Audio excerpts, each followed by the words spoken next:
Oh, boy. Oh, boy. If you can't get excited for the radio with all of that, I don't know what to tell you.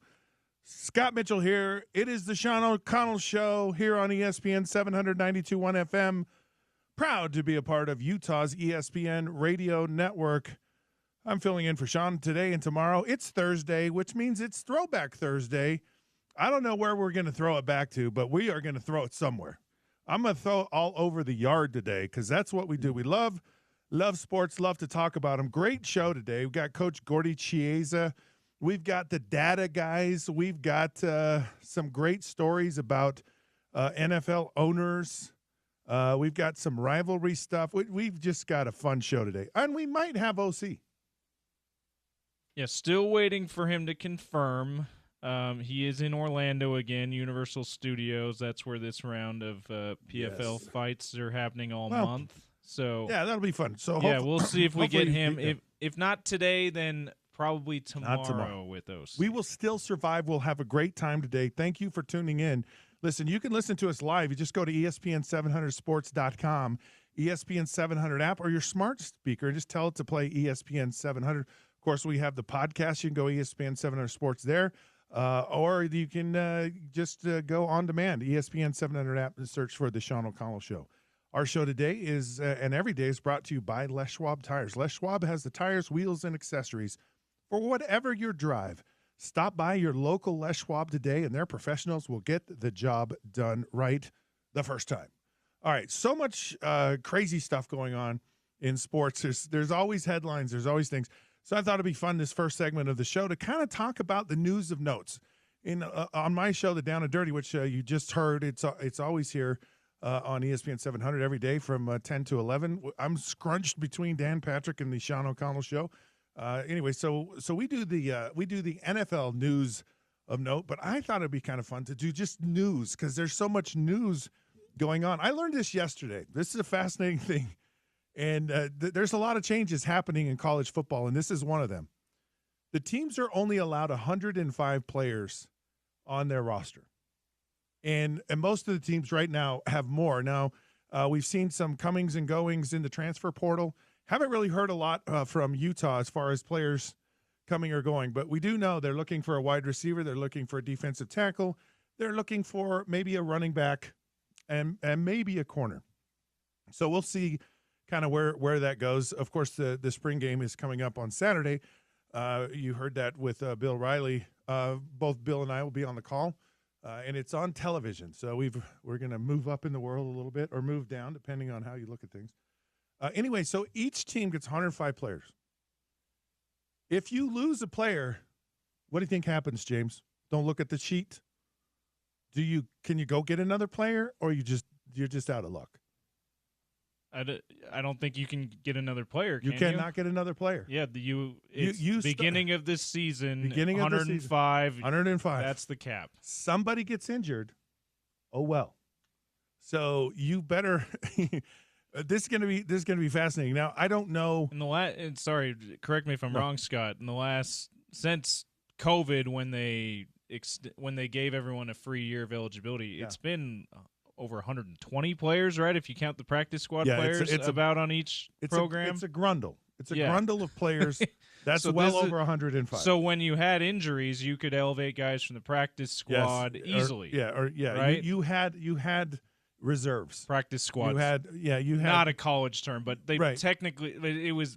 For all intents and purposes, colleges use their extra 15 or 20 guys as their practice squad. So let's just give you an example. The University of Utah, the last 2 years, has gotten to its fifth-string quarterback. Yeah.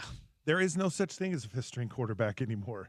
You may see a running back playing quarterback in some of these teams.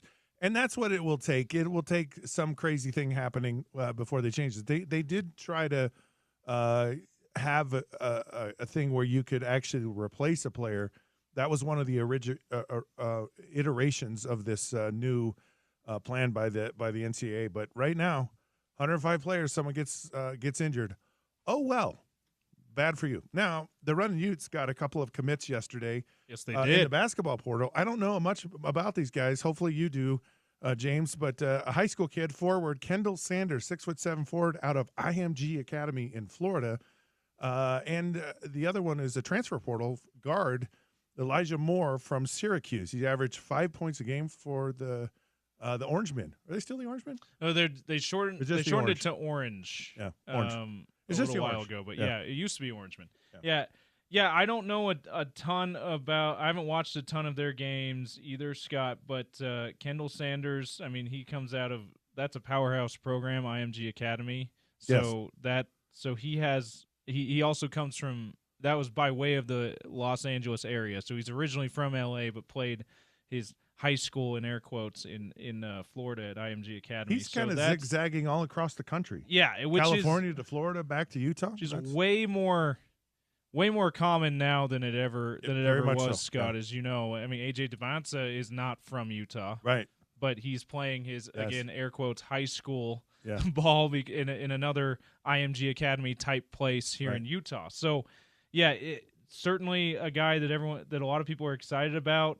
Elijah Moore as well. He's a former four-star guy, so only averaging 5 points a game. Maybe that was just a lack of playing time because of other guys ahead of him. You would hope that, but certainly a four-star talent. You'll take that if you're Alex Jensen in your first year coming out of the transfer portal. So yeah, be fascinating to see what happens. Raf Chilius, Coach Chill, the one of the new assistant coaches, he was excited about these two guys. He tweeted a GIF of, did you ever watch Con Air? Yes. Yeah, so the GIF of them fist bumping on Con Air. Beautiful.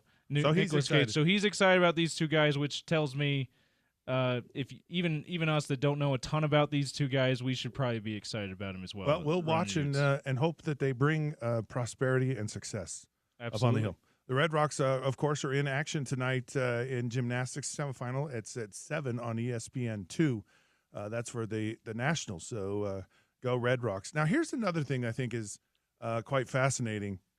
I came across this morning. Speaking of these rules the NCAA is implementing for college football, Brett McMurphy via Twitter has acknowledged that the NCAA has approved a rule change for injury timeouts in 2025. So the new rule, if medical personnel enter the field to evaluate an injured player after the ball is spotted by the officiating crew for the next play, the player's team will be charged a timeout. Oh, so injury timeouts are not free anymore. Well, it depends on where they spot the ball. Yeah. A lot of this is designed for a defense trying to slow down a team that's a hurry-up offense. Right. Now, Utah's going to run more of a hurry-up offense this year, so it will be interesting to see how this happens. The fascinating rule and the way that Utah and a lot of other teams these days are now dealing with slowing down other teams is a substitution. So if the offense substitutes, the official has to stand over the ball and allow the defense the same deal. As we both know, and Utah fans know, Morgan Scalley is a master at timing those substitutions. And it's just like, because look, defensive linemen, they don't have a lot to practice. They don't have a lot to meet about.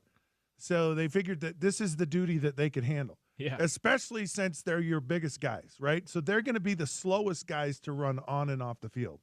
So you get your big fat guys to they kind of waddle, sonder, but they certainly Saunder's a great word. They don't sprint. Yes. They do not sprint off or onto the field, and they're allowed that opportunity. And we've seen on multiple occasions the other team have to call timeout. So. And that's a different area. Road games, fans getting all upset. They think they're breaking the rule. They're stalling too much. No, it's completely with the rules. And you have to do it. You have to do it because you can't have an advantage on offense. Like, we get a substitute, but you don't. So if you're going to substitute offensively, you need to make sure you're doing it quickly and efficiently. Now, so getting back to the injury side, you'll be called a timeout if the ball is set and the medical personnel come on the field. So if a person goes down, medical people come on the field before the ball's set, then you're okay. So I would imagine the traditional free injury timeout. Yeah, and I would imagine that that the medical personnel have to really be on their toes, right? Yeah. And there's going to be some confusion with this, and players, and the medical personnel going on, because coaches like to control everything. They want to call the timeouts. They want to get, and so they don't want someone just nilly-willy running on the field. And that's going to be a change. It's going to be something coaches are going to have to coordinate better with this team. Now, if they don't have a timeout, James, 5-yard penalty. Ooh. Yeah. I don't hate that, Scott. Nah, I not think the worst thing in the world. for pace of play has become a thing in every sport that everyone's put a lot more importance on. We saw it with baseball and instituting the pitch clock. Golf has had their issues with pace of play that they've addressed with some things. This is how college football is doing it, and I actually really like it. My question for you is, do you think in fall camp, because this is after a lot of people's spring practices, do you think in fall camp the coaches will have a couple of the injury, the training personnel there, and they'll practice this a little bit? So it's a great question, and if you're a savvy coach and your team is kind of wilting or could use a break, and absolutely, and you probably could get a call into the game. And so there's a guy, because he's, a lot of times defensive linemen substitute anyways, and that's the highest probability of a substitution is at the defensive line.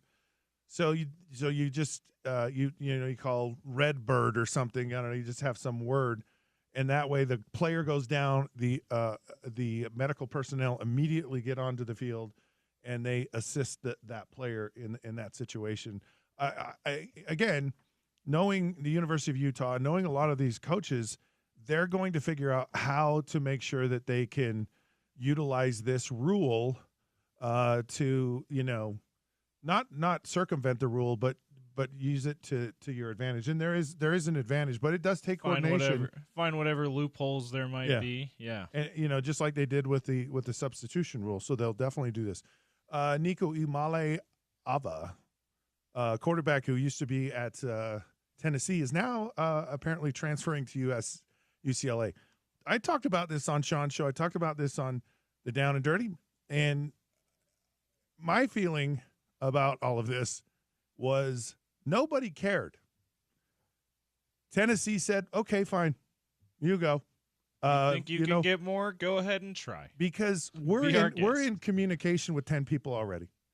We have a Rolodex full of 10 quarterbacks that you have to be contacting. You have to have your list of players. There's no way with the transfer portal and the way players can do it, just like Nico did. You can't be caught with your pants down. And so the tampering is happening. Yeah, of course. Absolutely. And it's, how it's happening is probably, there's probably some degree of separation from the head coaches, or it's just, right? It's just how it's communicated, all that stuff. Yeah. So, but yeah, it's definitely happening because it's magical how almost immediately after Nico left, there's interest from UCLA. And not only, and it was like, well, there was interest, and then and now he's there. Within a couple of days, he's already there. So he was talking. The Tennessee was talking. So now Tennessee's probably going to go out. Maybe they have someone internally. They go, yeah, we'll keep the guy we have. We'll go with that, or we'll see what's out there. So fascinating. Now, what's even more exciting about this, or the intrigue locally here, is Utah plays UCLA game one in the Rose Bowl, and this will be a fascinating thing, right? Because it's a bowl game between transfer quarterbacks. Devin Dampier versus Nico Imale-Ava. Who is going to win that game? Now, for me, the big concern, if you're a kid like Nico, how much time will it really take you to assimilate into a new program?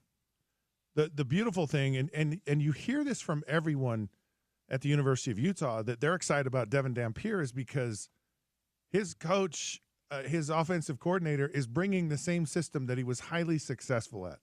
So he has a huge comfort level. And going up a level from Group of 5 to right. Power 4 in talent that he's going to have. And football's football, right? He's athletic. He can handle this. You know, But that's the not going to be guys hard. around him are more Sure. talented Yeah. in this offense. They're really successful. But he also is going to. He's Yeah. the other thing that you're hearing is that he's really helping the other players, and in a lot of ways that's a good thing, and it's good from the standpoint of, if you know, like an off. Let's just say you know an offense. You're a quarterback. You know it, but how well do you really know it? And when you have to go teach it to other players, then you know it in a totally different level, where you're having to explain, because you start explaining and go, I'm not quite sure about that, and so you find out where you're deficient, and it actually makes you better. That was one of the exciting things that I heard from Jason Beck, was how Devin is being a much more vocal leader. He's a kid who's really kind of putting himself out there and helping the other people along. And so to me, the intrigue of the first matchup for Utah this year is, how different is it for a guy who had his coordinator, a guy who's been through spring ball, summer, and fall camp, as opposed to a kid that's going into a totally new environment, and he's got to learn everyone. He's got to learn a new system, and it'll be different, and so and it's early in the year. It's game one. Like maybe in game 4 or 5 or 7 down the road, maybe there's not much of a difference, but does the impact of leaving late after spring football affect you in the first game of the season? It's not the game, but it's certainly a highlight of the game. Now, I wanted to talk about this because I think it's funny. This happened. This didn't happen yesterday, but I just read it. So Cody Bellinger, who plays for the Yankees, had to sit out a game, and he had to sit out because he got food poisoning before a game. Oh my gosh! So, but here's the thing: he got food poisoning from chicken wings. Like, who in the right mind, in their pregame meal, in all of their preparation for a season, and they're playing at the highest level, is eating chicken wings right before you go play? Like, who does that? You remember the Red Sox? Maybe you don't. The Red Sox scandal after they had a huge collapse.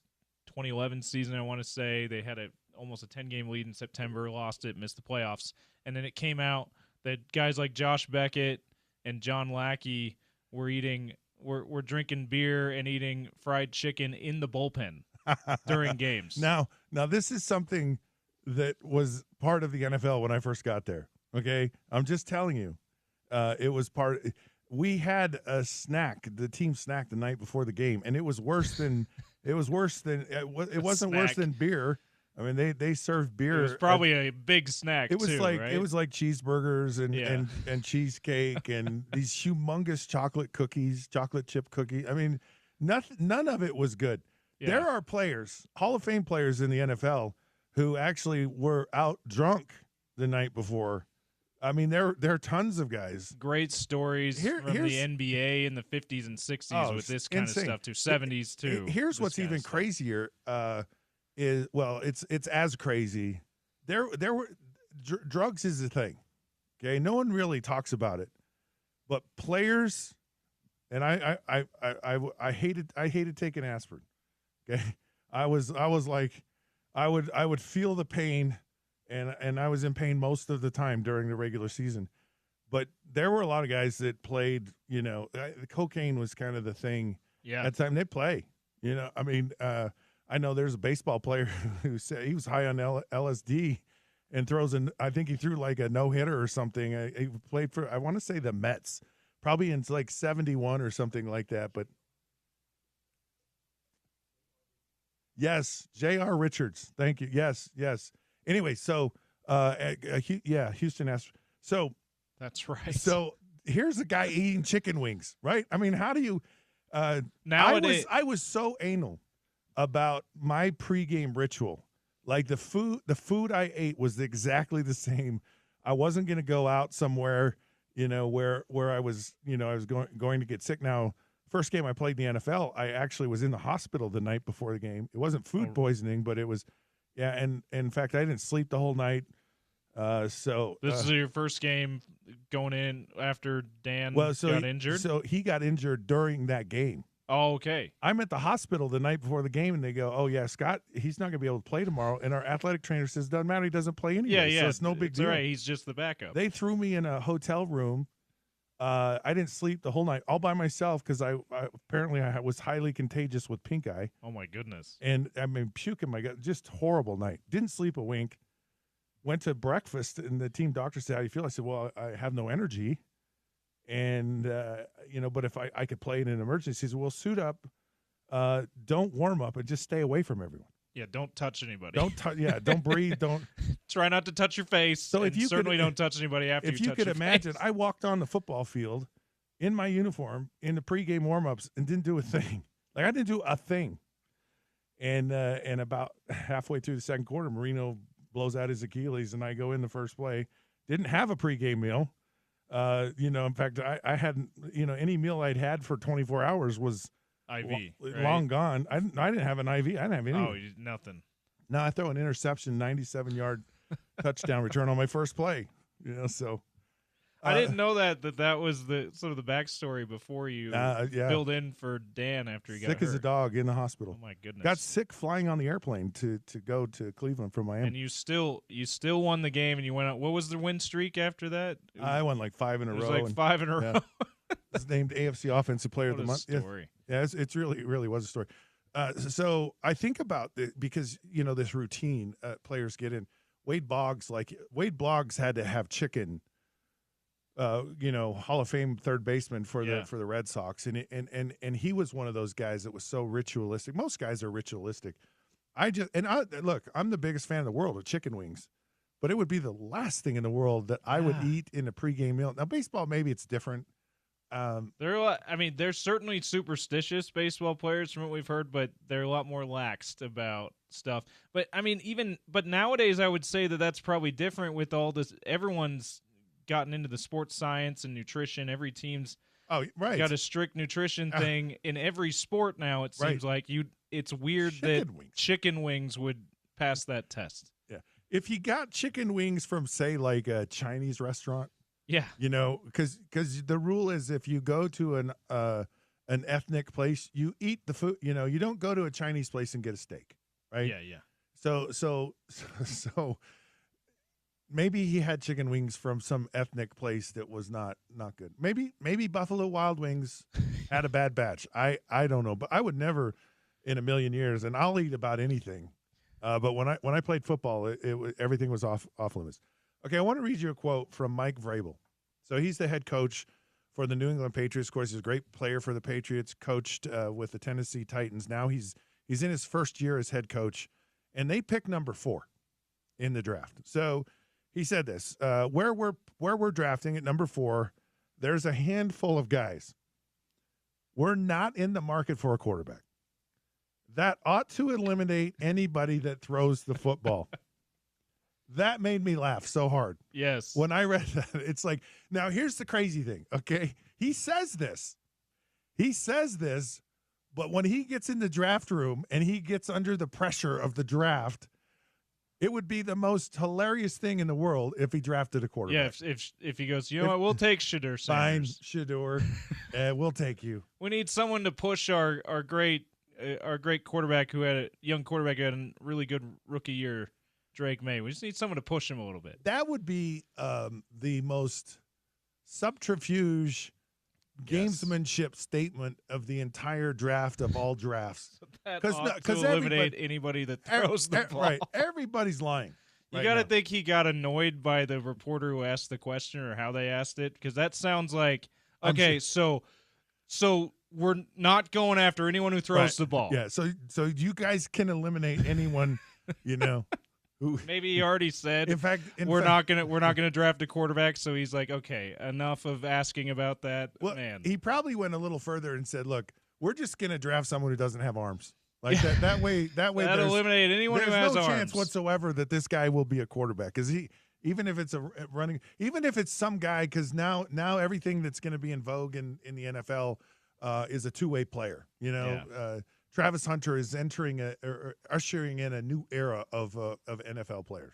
Yeah. All right, that's quite the quote. I just thought that was so fun. Okay, now here's another one, and I thought he'd already retired, but apparently Lee Corso is now retiring from game day. It's official this fall. It's official. He had, so I could see why you thought he'd probably retired, because he had dialed because of health issues and just getting older. He had really dialed back the amount of time he's on each show, but he was on just about every game day show just to put on the headgear, basically. And it was a little rough at times. It was. But here's what I love about Lee Corso, and it's a lot like Dick Vitale. And really, it's a lot like a Frank Layden, right? They are personalities. John Madden, and that's what really gets people to tune in, is the personality that, and you may like it, you may not like it. Some will say it's over the top. Some will say it's crazy, but you tune in. You tune in because it's the same reason people tune in to watch great players. Because they know when they tune in with a great player, they're going to see something they don't see from anyone else. And it's the same thing with those personalities in sports, where we don't know what Lee Corso is going to do, what he's going to say, how he's going to act, and we don't care. We just want to see whatever it is. We just want to tune in for it. It will be it's a sad ending of an era in football and in college football. And in sports in general, there's always going to be personalities. Someone will come along, but I always love, and I'm never like ashamed or, too proud to say, I like the awkwardness. I like the weirdness and I do. And so I've always been a big fan of Lee Corso. Sad to see him go, but man, have I appreciated all that he's done. Absolutely, an absolute icon among ESPN personalities, and an emphasis on personality, like you said. And Reese Davis, I don't know where it was. I think it was on a podcast or something. Had said, just given his thoughts of Lee Corso retiring and all that, the impact that he had on College game day and college football, and he said exactly what you said. He said that Lee would stop them all the time in commercial breaks or in preparing for the show, before the show, and tell them, guys, it's entertainment. Never forget, it's entertainment. And it is. And he embodied that on College game day. So he will be missed. Even though, as you said, he certainly lost his fastball just through aging and some health issues. He'll be missed. He will be doing one more show, Scott, on August 30th. He'll do one last headgear pick, and then right off into the sunset. All right, so that's what we need to remember on the show. It's entertainment. All right, so let's have fun. Let's enjoy ourselves, and let's not take ourselves too seriously. Right now, I think we're gonna go take a break. Let's take a break, and when we come back, oh boy, we have none other than the coach. Coach Gordy Chiesa is going to join us around the corner. This is the Sean O'Connell Show on ESPN 792.1 FM.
6 minutes to go in the half. Here's Thompson, catch and shoot three. Rinses another one. 3 straight triples for Klay Thompson.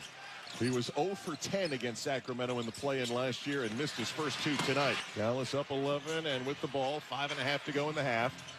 Exum dribbles around the topside screen from Anthony Davis. Pass to Thompson. He's hot, and he hits another 3. 4 in a row for Klay Thompson. There you have it. Klay Thompson's 3 from last night's Mavs win over the Kings in the playoff tournament. Courtesy ESPN Radio, Mark Kestisher on the call. Klay had 16 points in the second quarter to help Dallas pull away. The Mavs face the Grizzlies tonight, and you can hear it here on your home of the NBA postseason, ESPN. Sorry, tomorrow night. You can hear it here tomorrow night on ESPN 700, 92.1 FM. All right, this is Sean O'Connell's show here on ESPN 700, 92.1 FM. I'm Scott Mitchell filling in for Sean. We are Utah's #1 sports talk. And joining us right now, number 1, is Coach Gordy Chiesa. He's in the studio for the next hour. It's my highlight of the week. Coach, welcome to the studio. How are you today? Scott, I'm doing well. Thank you. So the Jazz did it. They secured the worst record and the worst seeding in the draft. What does that actually mean? Well, it means now that hopefully they'll be able to get the first pick of the draft. And for every Jazz fan, that's Monday, May 12th. It's the NBA Draft Lottery Selection Order. And so whatever your favorite good luck charm is, please start rubbing it, or please start using it starting on Sunday morning for the Monday night, as far as the pulling out of the expression, Scott, a rabbit hat to get the first pick of the draft. Now, it doesn't mean that the second, third, or fourth, or fifth pick isn't better than the first pick. Just that the first pick should be Cooper Flagg, and we all know that what he could do, he'll be a difference maker for whatever team that's able to get him in the draft. So the Jazz have 40% chance of getting him, and so does the Wizards, and so does Charlotte Hornets. So is there anything the Jazz do between now and May 12th, or just, other than rub your rabbit's foot or say a lot of prayers? What things are they actively doing as they prepare for this lottery pick? What they're doing right now is that they are absolutely studying the films of all the kids that will be in the draft, really 1 through 60, and that they're putting them eventually in order as far as their draft board.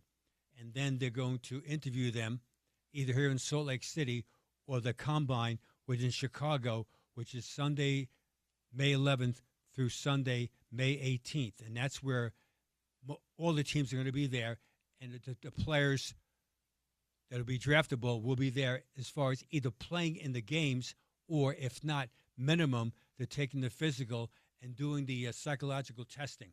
And so it's a huge thing.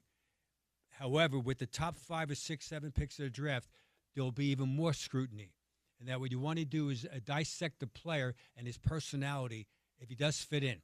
Usually speaking, Scott, the talent level on most young players is in the same range, but it's the maturity factor, and it's I call it the it factor.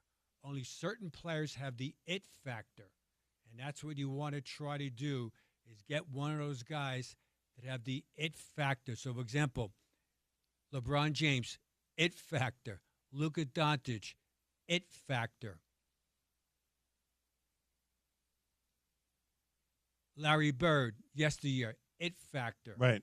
See, Kobe Bryant, it factor. It doesn't matter where you drafted. These guys come into the league and they're ready to really to perform at a high level. So I remember when Kobe played for the Lakers, and I think it was his rookie season, and he missed a 3-point shot against the Jazz that would have, I believe, won the series, and the Jazz ended up winning the series. And the shot was short. You could see his legs were tired. And how do you tell the it factor? Because at that point you go, okay, well, maybe he's that guy, maybe he isn't. Where do you see it? Where do you find it? Where does it come out? Even as a player, even as you're evaluating them, or even early on in their careers. He wanted the ball to take it, and that's a huge factor. He wanted that ball to take that last shot. So Scott's referring to 1997, where the Jazz knocked out the Lakers, and the next year also in 1998, with some of the Jazz greatest moments, Jazz swept the Lakers in Game 4-0, and Game 4 was in L.A., and Kobe against the Jazz schemes struggled. However, after that, he didn't struggle anymore because they added Shaquille O'Neal to the lineup, and they won 3 straight championships their first time. And then back in 2009, 2010, Lakers added Pau Gasol with Kobe again. They won 5 championships. How can you tell? You can tell how a player on the court, how he's supremely confident, but he makes other players better by his passing, his leadership, making unbelievable big plays on a short clock. And that's a huge factor in playoff basketball, which starts on Saturday. In the fourth quarter of most playoff games, Scott, is that you have to score, I call it, out of chaos, because the defense is so fierce. Right. And if you're a star player, they're going to double team you. What's the next play? And those guys with the, quote, it factor, and we're spelling it, I-T. And that sounds so weird saying it, but it's certain players that they have it, and hopefully Cooper Flagg will have that. So I want to get into the playoffs here, but I also want to revisit the Jazz a little bit later. I want to talk about Will Hardy and some of the things Justin Zanuck said about him, and where he is and how he fits into all of this. But first of all, this whole play-in tournament the NBA has instituted, 7 through 10 are going to have a little mini tournament to see who the final 2 seedings for the playoffs are. And we've watched these games. We now know the 2 teams are going to fight it out for number 8 in the East and the West. How well is this tournament going? Is it a good thing? I know they're trying all these things to create interest, to not have as many teams try to lose. What's your assessment on where the NBA is with the play-in tournament? It's positive. This is the 4th year of doing this, and that allows, just to think about it, you could have a good team, and your main guys got injured during the year, and now they're able to recover, and now they're playing in a tournament to get to the playoffs, and that happens often, and so that will be good. And all it does, you mentioned before, it eliminates some of the what's the word, Scott? Tanking by teams, and that it's much more clearer as far as the NBA. And what it does is that it gives teams a second chance to revamp their team of this season to try to get a knockout. People say, well, who cares if you're the 10th seed and you play number 1, you get knocked out. What it is that it gives those guys experience. So every coach says that when you get to the playoffs, it's really hard. But if you never get there, you don't know. And so, say in Jazz basketball right now, Keontae George could be a classic example. He started most of the games this year off the bench. He plays a lot of minutes right now. But so far in his career, hasn't played it in a playoff game.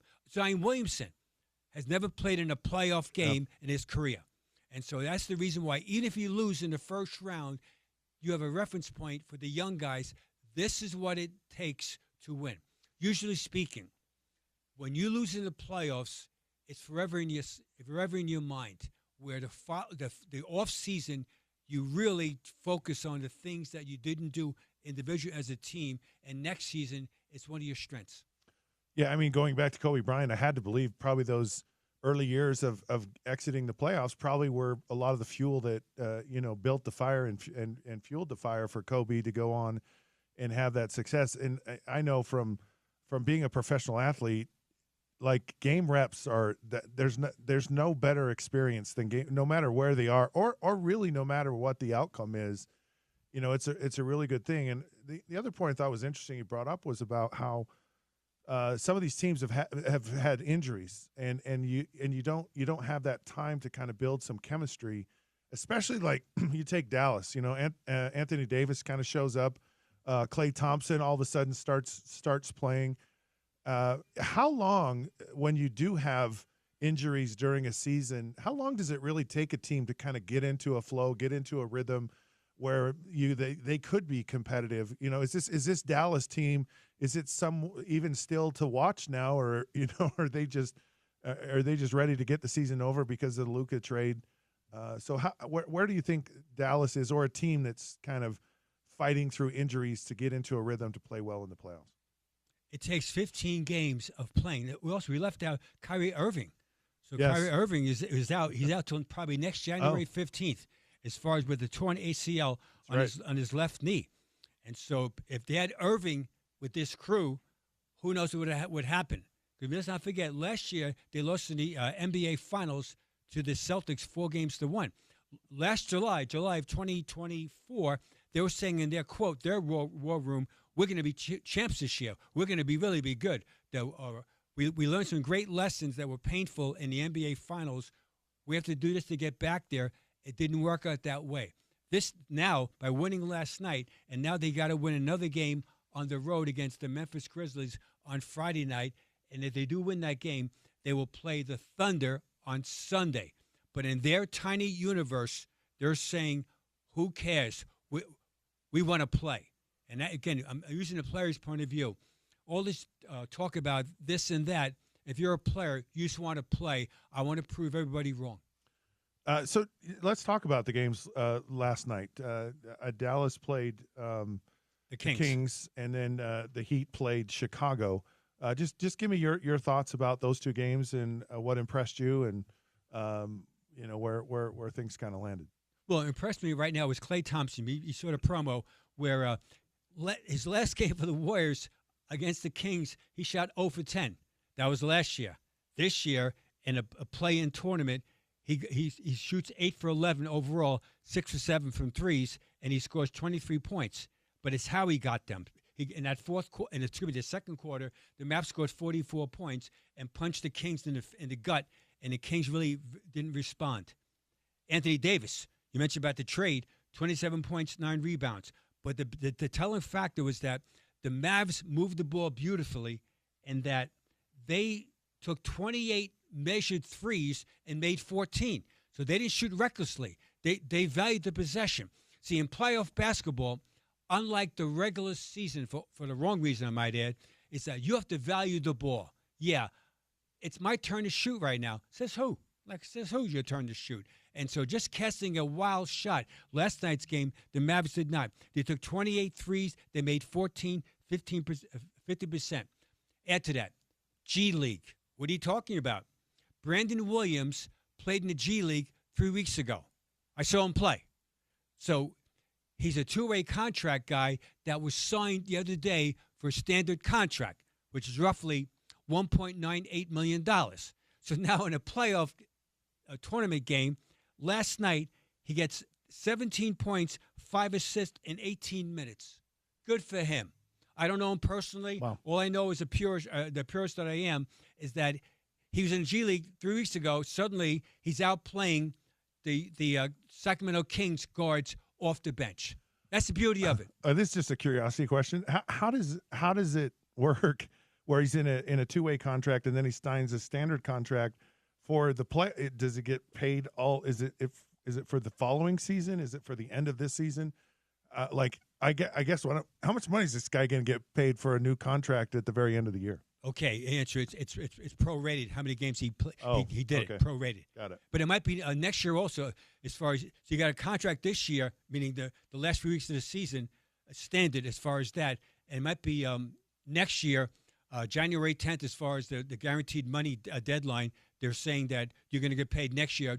I don't know. I'm just saying for the discussion point, we'll say $2.8 million next season if you last past January 10th. Instincts tell me that that's really in the NBA lexicon, that's chump change. Right. Which it sounds weird saying it. I know. I agree with you. It's weird saying it. $2.8 million is like chump change. It's like 28 cents, basically. But that's what it is right now in the NBA. So these stories, again, you love human behavior. You mentioned before about Lee Corso, about ESPN, about Lee being 90 years old, and he's a personality. Well, these kids in the G League, and they get most times, guys off the bench are miscast for all the wrong reasons. Everyone says what they can't do versus what they can do. Right. All right? So the better people in the personnel side that fight for them behind closed doors saying that, listen, I know the guy might be able not to do this, but with our team structure, this guy can do this, meaning Brandon Williams. He can move the ball, junkyard dog on defense. If he's open, he can make an open three-point shot, and he did. Good for him. So moving on to tomorrow night's matchups to end the play-in tournament for the NBA, you got Heat versus Atlanta. You got Dallas and Memphis. One team's on a win streak and the other's on a losing streak. Where do you see these games played? The team that lost, are they still fighting for the playoffs, or are they ready to just kind of go on vacation? How do you see these two matchups? Well, the Grizzlies, they thought they could be champs. They thought, and it didn't work out that way. So John Morant and those guys is that they're saying that okay, and that was a tough game against the Warriors on the road. I mean, they played hard. The Warriors, Jimmy Butler scores 38 points, and Steph gets 37, and this shows you that without Jimmy Butler, there would be a different story in the Warriors right now. So that trade did matter. They helped the Warriors a lot. So the Grizzlies right now, my instincts tell me that here we are praising the Mavericks a second ago. At home, though, the Grizzlies, I think, are going to advance and knock out the Mavericks and then play the Thunder in the first round. Now, Atlanta Hawks versus the Heat. The Heat have a cultural advantage. I don't care what the Heat record is that they play hard historically, and that their coach, Eric Spoelstra, he's very good, and that Tyler Hero, he's got some stuff to his game. He got in his mixed bag. He got things going on, and that he's a major talent. My instincts tell me that they're going to beat the Atlanta Hawks in Atlanta tomorrow night, and they're going to advance to play the Cavs in the first round. So the playoffs start on Saturday. And here this playoffs here on ESPN 700 921 FM. All through the playoffs, which is really nice. We love that. But the playoffs start, and I have a ton that I want to ask you about the playoffs. But to start with, what's the most intriguing matchups in this first round, Hugh? What's a really good series that we're going to see? Lakers T-Wolves. Oh.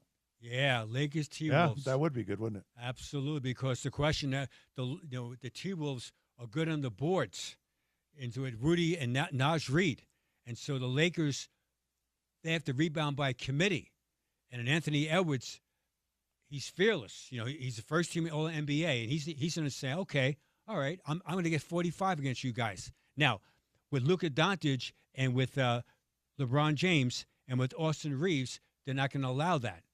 So I find that a very compelling series is that it should go 6 or 7 games quickly. The Luka Doncic impact. They made that trade. Anthony Davis goes from Hollywood to D-Town, and they make the trade for Luka Doncic. Here's Luka Doncic this year in 28 games with the Lakers. 28.2 points per game, 43.8 field goal percentage, 30% from threes, 8.1 rebounds, 7.5 assists, and 1.6 steals. And so when Luka Doncic, which part of his game nobody ever talks about, he can rebound in traffic. With that big body, despite not being a great leaper, he's really in there battling for the rebound, and so could LeBron. So LeBron averages 7.8 rebounds. So in this series, can Luka and LeBron James, can they rebound against the front court of the T-Wolves, and can the T-Wolves defensive players slow down Luka and slow down LeBron James? And it's going to be a tough task, but I do like the Lakers winning, even though it's going to be hard fought. I heard Mark Cuban, he was asked about, if you were still the owner, would you have made that trade with Luka? And he said no. And he said one of the things that I think people miss is about like European players that they grow up different. The way they play basketball is different. The way their body types typically are different, and yet they're extremely good. And sometimes people don't take into account kind of the uniqueness of some of these players, and they kind of miss out on. It's almost that statement you made earlier. It's not. There's so much focus on what they don't do as opposed to what they can do and do. That's an understatement. Yes. So you talk about some of these trades. Is Luka a guy? I mean, who got the best of all the trades that happened with these playoff teams going into the playoffs? Who will reap the most benefits from a trade, an in-season trade? Lakers won with Luka, and 2, Jimmy Butler with the Warriors, 1-2, and both again prime time in the playoffs where everyone's trying to stop you, and you still deliver great performances. And I don't mean like points all the time. I mean making plays. And making play, for example, would be they're double teaming me. So sometimes I'm aggressive and I split double team off the dribble to get into space and make a play. Next time, I elongate the trap against me, make it much further out. I bring the ball in a backwards dribble and throw over the top then. And now the floor, it's almost like a mini fast break, 4 against 3, open court. So suddenly that corner rainbow 3, which is 22 feet, it's wide open by a player. He makes that shot. And so these are all things that players do offensively. The next thing is that defensively, that they dig in. In a playoff game in the fourth quarter, here's the question it comes down to. Are our 3 best guys better than the other 3's best guys on the court on both sides of the ball? Because whoever the 3 guys are on your team, that you've got to outplay other 3 guys. I don't care if it's home or away. In playoff basketball, even though it says it's a road game, the players are so used to playing on the road. For them, the whole thing is that it's a game, and that you have to be ready to play and be able to perform. And the better players do. So LeBron James playing home or away, it's irrelevant. Luka, home or away, it's irrelevant. Jason Tatum, those guys in the Celtics, it's irrelevant. It's for the younger guys, though. The younger guys, first year, second year, home or away in the playoffs, it's much different. Why is it 3 players? Okay. I mean, I can tell. You know, I think of Michael Jordan, Scottie Pippen, and then he had Dennis Rodman. You got that, and right. they weren't, and all 3 of them were very different. It wasn't the same player, but they were great. Why is it 3? Why? And then I look at the Jazz, right? And they had Stockton and Malone. And then they really didn't start a change until Hornacek got there. That's exactly right. And so why is it 3? Okay, but here's the reason why. Because sometimes 1 and 2 don't have it that day, that night, where they're struggling.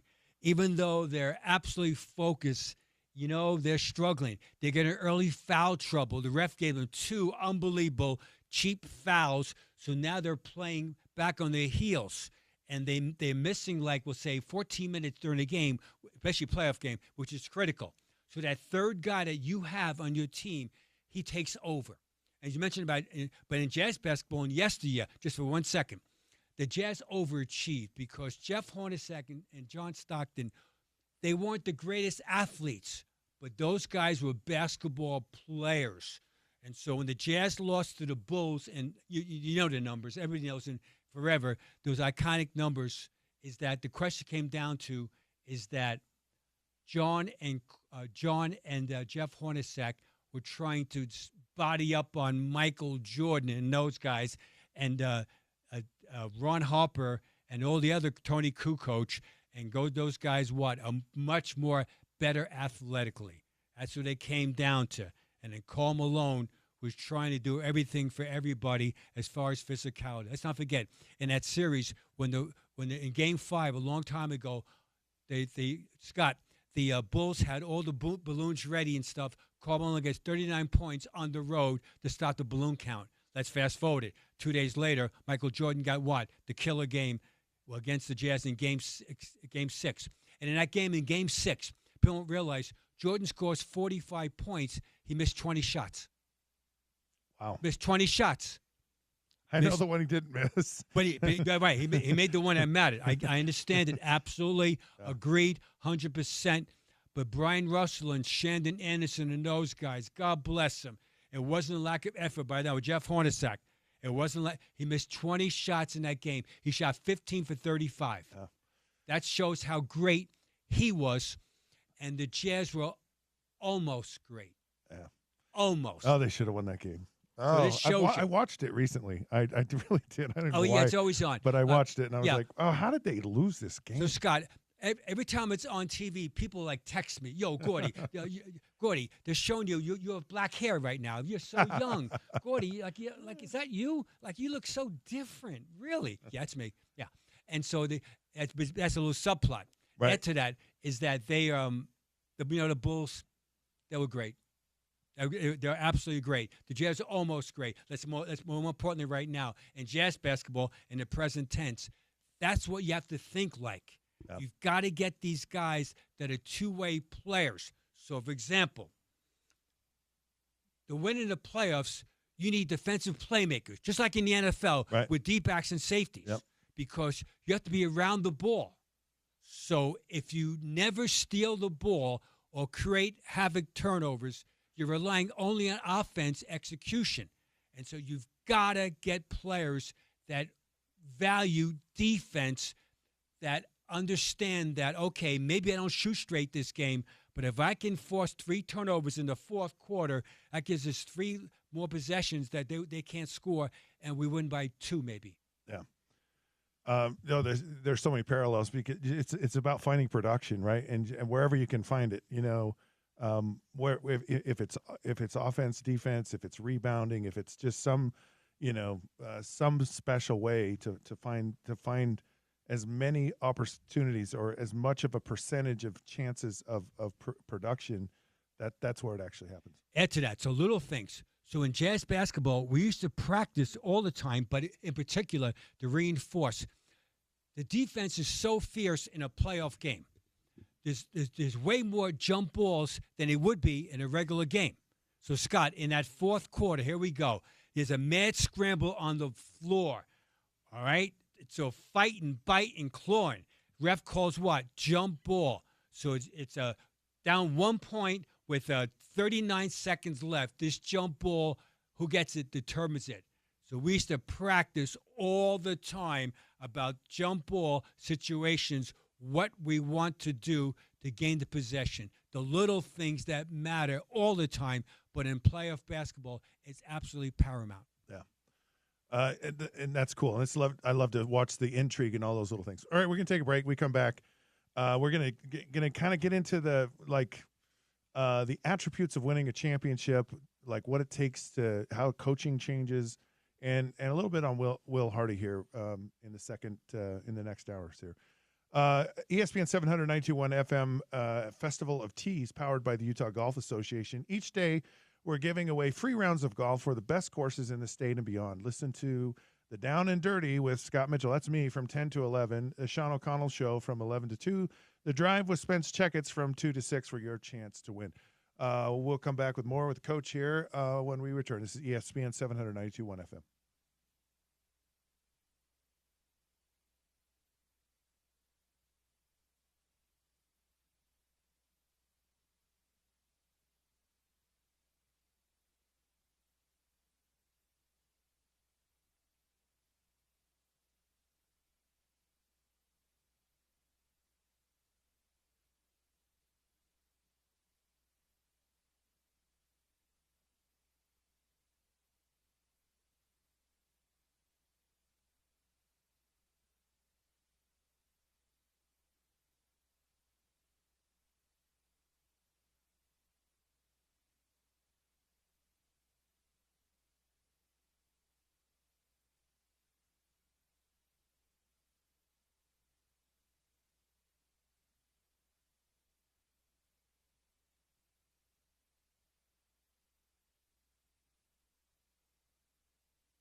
Hero step back, gets a good look, three-pointer, got it. Tyler Hero is 8 for 8 from the field. He's got 23 points.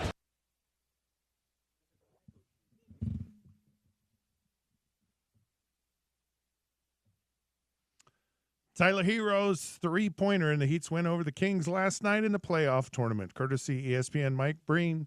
On the call, Miami will face Atlanta tomorrow night for a chance to play the top-seeded Cavs in the first round. This is Sean O'Connell Show here on ESPN 792.1 FM. I'm Scott Mitchell filling in for Sean for the next couple of days. Of course, we have the coach in the studio here for another half an hour. It's fun. I absolutely look forward to this every week, and it's just so much fun to talk to Coach. But if you can't listen to us on the radio, don't worry about it. You can listen live on ESPN700sports.com, the ESPN 700 app, or you can just tell your smart speaker to play ESPN 700. We're also on YouTube at ESPN 700 Sports Utah. And, of course, the podcast version, you can go on ESPN 700 Sports, or wherever you get your podcast, just search for the Sean O'Connell Show. I asked Coach this question in the break, and of course we were talking about why is it three players, to win a championship, and I asked a question which I'm going to ask him now: do the Jazz have any one of the three players on their roster right now that you need to win a championship? No, not right now. There's guys that can contribute to a championship, but as far as knockdown players that can score the ball in the fourth quarter or defend at a high level, they're not there yet. However, you do like Colin Sexton. You do like Isaiah Collier. You do like Larry Markkinen. You do like Walker Kessler. These guys, Filipowski, who's vastly underrated. So these guys can play on a championship-type team, but the 1, 2, and 3, they're not there yet. And it's a hard get to try to acquire them. Whether it's drafting them, whether it's trading for them, whether it's free agency, and also, by the way, you have to be lucky. So what would be extremely lucky is to draft a guy, trade for a guy, and get a guy in free agency. And those are the top three, right? Because right now, basically what you're saying, and I'll say the on-air version of this, you've got the back end of the horse right now. You've got the role players, you just don't have the front end yet. And so you need the front, you need both ends of the horse. You just got the less desirable part right now. But they're so the Jazz are far away, but maybe not if all the chips would fall in the right place. Very much. So again, when you analyze all teams, is that it's who you play against. So example, let's just say in Jazz basketball, whoever is the starting point guard the next 1 to 5 years, just whoever it might be, whether it's Isaiah Collier or there's someone they draft, whether it's Dylan Harper, God forbid if he comes to second instead of one, is that can he outplay Shai Gilgeous-Alexander? Can he outplay John Morant? Can he outplay undrafted Austin Reeves? Can he outplay Jamal Murray? These are all, again, when you analyze it, it's who you play against. So the myth about it, when someone says this, every city says this about their players. That's why they are fans, is that we'll be good 3 years from now. So my question is, says who? Who says who? The second you say that and believe that, as far as an echo chamber, you're saying philosophically then that the rest of the league is going to stay the same and allow us to be good, only us to be good. In any business, we know, Scott, that never happens. Right. So what about Larry Markkinen and the fact that he missed 35 games? What kind of impact does that have on a player, whether they sit you or you're injured, to miss 35 games in a season? It sets you back. He was hurt with some back issues. So that's the first thing. But they held him out. He's a good player. He struggled the whole season as far as shooting, and that's his forte. And so Larry Markkinen, last year, the 23-24 season, he shot 48% from the field and 40% from threes, averaged 23 points a game. This year, he shot from the field 42.3 and 34.6 from three-point range. Last year, 23-24, 8.2 rebounds. This year, 5.9. Yeah. All right. So the question is, philosophically, can he come back next year which is come October 1st as far as training camp, and can he recapture some of his tremendous play? Because when he plays at 4 or 5, he's a stretch big guy, and he does play hard. So can he outplay Jaren Jackson of the Memphis Grizzlies? Right. That's who you play against. Yep. Can he outplay them 3 to 4 times, home and away? And he did 2 years ago. He didn't last year. So we shall see. All right, so Keontae George has the identical. This is his field goal shooting percentage. It's Yes. not 3-point. His field goal shooting percentage was 39.1% for the last 2 years. Exactly the same over the last 2 years. How concerning is that for the Jazz and for him? Yeah, it's concerning and a lot of it is based on his shot selection. So again, the question is philosophically, we want you to be aggressive. Yes, we do. Be aggressive. But be aggressive with what? Balance. And balance to me tells you what? Is that my head's balanced, my body's balanced, and my shot is balanced. In other words, where when I penetrate into the painted area, can I get all parts of my body under control, and can I read the defense who's guarding me and the help defense where it's coming at? Or in transition, when I come down, is it my turn to shoot? So I just hoist up a ill-advised 3-point shot, and that's what equals 39.1%. Now, sometimes when he got it rolling, he can score in a bunch, and that is very good. So Colin Sexton is a guy where is the opposite in a good way, where Sexton a little more experience. So yes, experience does matter, and so Sexton has the exact same mentality, but the way he shoots. So this year, Sexton shoots in the field 48% 3-point range, 40.6. And you love Sexton's game. Yeah. So if I was counseling Sexton, is that he gets in trouble when he overpenetrates. When's the last time you saw Sexton take a lane floater? The answer is hardly ever. And so he penetrates too deep. And so the learning point about that, Scott, how do I know when to take the ball to the guy's body or take a lane floater? It's simple. If I see the defensive player's jersey numbers in front of me clearly, whether it's my man or the help defensive player, that tells me then to shoot a lane floater. If I see only half the guy's jersey where it's jagged, where I only see he's wearing number 24, I only see number 2, that tells me what? Take the ball to the guy's body to create N1. So we call it, are the numbers open or the numbers closed? Simple. But you know what happens, Scott? Is that most players play offense too fast and defense too slow. No, I know it's true. I mean, I can see it all the time. I see. How about in the NFL? Oh no, it's the same way. It's okay, there you go. No, it's fascinating. Like here. Well, so here's fast in the NFL. Drop back fast. And when you drop back fast, the game slows down because it gives you more time to see what's happening. If you're always slow, rushing back, then you're late, right? And so you rush things, and so the whole like it's fun. The greatest advice you ever get from great players at quarterbacks: drop back fast. Like not Dan Marino.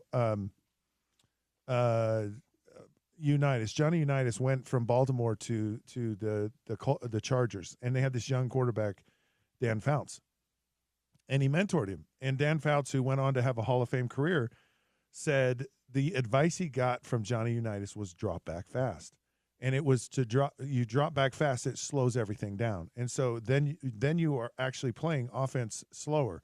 So it's about getting yourself in position as quickly as possible so that you have more time and you can have patience and you can really read and see what things going. So you don't speed up, you drop back fast so you can actually slow down. It's very true. Like, it was amazing to me where that focus was on the drop and the quickness of the drop just slowed everything down. And then what it does, it actually puts the defense on defensive. And where they're guessing and they're wondering and they're now rushing with what they have to do. It's and all defense is in the NFL. It's just attitude, right? It's just effort. It's effort and attitude. It's running to the football. It's getting there as quickly as you possibly can. Schematically you're sound. Same thing in the NBA, but it's all just about being an athlete, having to want to, wanting to move your feet, wanting to do that extra thing. I actually heard Jerry Sloan say this one time, because we've talked a lot about these little things that make a difference, finding production in these little things. And he talked about your foot placement on defense, and how you actually you want to have your foot completely in contact with the floor. You get up on your toes, then you are actually out of balance. But when you have all this surface that actually allows your foot to move, and you actually move quicker, and it almost sounded like counter to, like, get up on your toes, be an athlete. It was more like put your feet in a position, and it was one of those little things. And then he talked about, like, your hands on defense, right? I know I'm going down a rabbit hole here, but whatever. And he says, you don't stick your hands out in front of you to kind of anticipate a pass. You put it right up by your head, close to your head, because by the time you see it, the ball will, if you reach out in front of you, the ball will have passed you.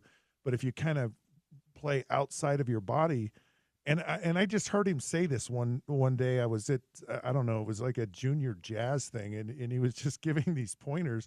And I just remember at the time going, oh, that's like cool. That's like really insightful stuff. And it's some of those details that you talk about that make champions. And I know it's not a big deal or anything, but it just really stuck with me, the intricacy of winning basketball and what it actually is. And add to that, so what Jerry's describing there was that, again, your job as a coach is to make lesser talented people effective.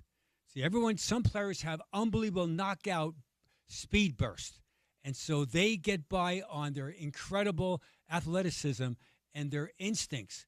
But for everyone else that born on the planet Earth, is that they need help. And these little things that coaches in every sport now that teach the guys how to steal the ball with hand placement, or how to step, slide, turn, run.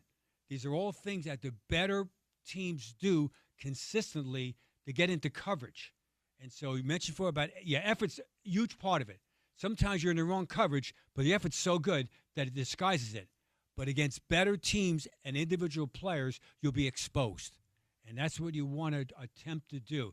And speaking of exposure, Scott, in this playoffs, is that a phenomena happens to everybody in the playoffs. For players, coaches, and franchises, you either get exposure or you get exposed. That during the regular season, that you really can hide some of your non-strengths. But each round in the playoffs, first round, second round, third round, NBA Finals, you either get for a player, coach, franchise, management, TV partners, you get exposure or exposed. And that's the beauty of it. And let's see what guys, Scott, 6 weeks from now that we talk about, hey, I never knew so-and-so was really that good, or so-and-so is really disappointing. That he got exposed, his lack of what? Physicality, his lack of knockdown shooting, or I never knew that Austin Reeves, yikes, that guy got so much of a game, or let's go. Well, I think of the Jazz with the Donovan Rudy era. They had the best record in the NBA. They get into the playoffs, and then all of a sudden they see that their defensive rotations and getting Rudy Gobert out of the middle and that it was a weakness for the Jazz, and it was exposed in the playoffs. Very much, yes, schematically. Yeah. So again, as always, is that here's the attributes for an NBA title. Again, this is attributes, not skills. Right. Here they are. 1, you need star power. 2, speed. 3, toughness. 4, versatility. 5, discipline. 6, health. And 7, luck. Those are the 7 attributes. It's the blueprint to be NBA champions. Now, most teams that will be champions will have at least minimum 5 of those 7. So I want to talk about toughness, because there was a time in the NBA where toughness was like, you come into the paint in the playoffs and you're probably gonna pick yourself up off the floor, And of course, the bad boy Pistons kind of took it to an extreme, and it got kind of out of control. What is toughness in the NBA look like today? Toughness is the ability to be physical consistently and be able to score the ball through physicality and velocity, where you play you body up on the players you're guarding, or when they body up on you, you're able to drop. At any sport, the question is, who has leverage? Leverage is such an important thing in basketball and in football, where who gets up, and Scott, in football, up under the guy's pads. All right? So it's leverage. And in basketball, it's your shoulder leverage. Can you get your shoulder by physical defense? And that's based on angles. It's based on changing speeds, whether with the ball or not with the ball. It's based on ball skills. It's based on what? I want to do it. And so that's physicality, and that's the being physical. Last point about that, the TV partners didn't like all these fights during playoffs. Yeah. It was bad for business. Right. It was bad. And so Scott's alluding to the bad boys back in late 80s and 90s, and the Knickerbockers in the 90s also. Now, the Jazz, I like to think that we're a physical unit, but most of the times we play within the framework of the rules. As Carl always said to me, is that before they hurt me, I'm going to hurt them. And he was right about that. And so, again, you want to be physical. But hey, if you punch somebody in the face, you get ejected. So here's a question for the listeners right now that are driving in the car. Draymond Green of the Warriors, who's played relatively well, and they're playing against the Rockets with a bad guy, meaning what? Dillon Brooks. So in that series, Rockets versus the Warriors, which guy will be wigging out, whether it's Draymond or Dillon Brooks, where it hurts their team? Right. That's the question. And they're both capable of doing that. Oh, very much. Just going off the rails. Right, off the rail, Yeah. which hurts your team. Yeah. So the question is always, how can I be emotional, play with intensity, but not lose my edge, and more importantly, be suspended? You had some underrated notes. Did we cover that, or did you? Yeah, no, just quickly, underrated notes is that if a young playoff team wins an early series road game, its collective confidence skyrockets. All right, so this described there possibly would be the Orlando Magic. If they could win an early game this weekend, as far as playing, they would skyrocket their intensity, and that there's no thing, this awful word called winning ugly in the playoffs. Winning ugly is beautiful in the playoffs. Just win. Because people don't realize that the defense, again, is so fierce, and schematically, most times it's sound, is that how come our guys can't score? Our team can't score. It's amazing. We just can't score. Well, part of it is because the defense is engaged. And so those 99 to 96 victories, who cares? Who cares? Because so there's no ugly wins. And the last one is this, as far as is that in a playoff basketball, the direct result most times of scoring, the winner will be able to claw to the finish line. So that, usually speaking, is that you don't dance to the finish line, you claw to the finish line. That winning a playoff series is really hard. It takes so much energy and good play to knock them out in 6 or 7 games. And a playoff series doesn't really start until what? Game 6 and Game 7. Oh, you got a list for us today. Yes. A good one. You're excited about this. Yes, I'm excited about it. The NBA all-time leaders in Korea playoff games. A baker's dozen. And Scott, as a matter of fact, what's a baker's dozen? I think it's 13. You got that right. Okay. Scott, by the way, Scott. I'm getting smarter. Scott, what's the capital of Maine? Augusta. Good. See, my job as a citizen of the world is to try to help Scott showcase his ability when he was in the 6th grade, when he learned about U.S. history and geography. So, well done. Number 13 on the list, as far as Korea playoff games, Magic Johnson, 190. Oh. Tied for 11.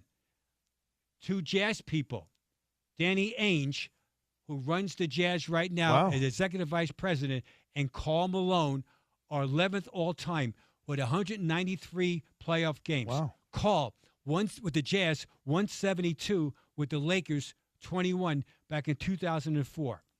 Number 10 all-time, Scottie Pippen, playoff games, 208.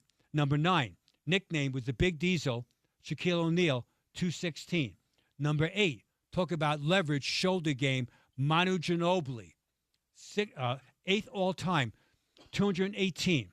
Number 7, he left us way too early in life, Kobe Bryant, 220 playoff games.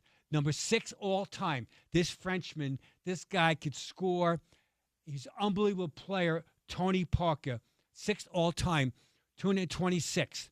Number 5, Sky Hook, Kareem Abdul-Jabbar, 5th all-time, played in 237 playoff games. Number 4, his nickname was Big Shot Rob.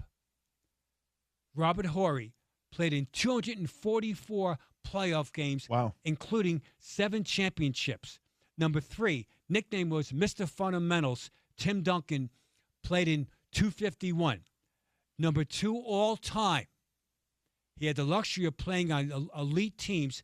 Derek Fisher played in 259 playoff games with the Lakers and the Warriors and the Jazz and other teams. And the number 1 player of all time, he's playing for the Lakers right now. His nickname is King James. With the most playoff games is LeBron James. He's played in, and counting, 287 playoff games, LeBron James. And that's my list of the most playoff games. Quickly, what about Stockton, Jazz basketball? Stockton's number 17 all-time. He played in 182. And the last NBA note, we can't leave him out, Michael Jordan. Jordan not on this list. Well, he retired at a younger age. Michael Jordan's 19th on the playoff list with 179 playoff games. And by the way, 6 titles, 6 MVP finals. Yeah, that's my list. He took good use of his time. That's a fascinating list because you've got great names, all timers, and then you have some guys like Derek Fisher, who was a great player, but or Robert Horry, who I can, you talk about knockdown shots. I can just think of so many times where he just hit some big time shots in the playoffs. So great list, really fun time with you today. Love to spend the hour with the coach there. And anyways, have a great day, Gordy, and really appreciate you being here. Thanks, Scott. Peace out. All right, let's see. All right, we're going to head to a break here, but before we do, ESPN 792.1 FM is pleased to announce that Judas Priest is coming to the Utah First Credit Union Amphitheater October 12th. We have a pair of tickets to give away every day the rest of the week in tropical. I always want to call it tropical, especially since it's raining and it's cold outside. Topical trivia around the corner at 1:45. This is the Sean O'Connell Show here on ESPN 792.1 FM.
All righty, sports fans, welcome back. It is the Sean O'Connell Show here on ESPN 792.1 FM, Utah's #1 sports talk. I'm Scott Mitchell, filling in for Sean today and tomorrow.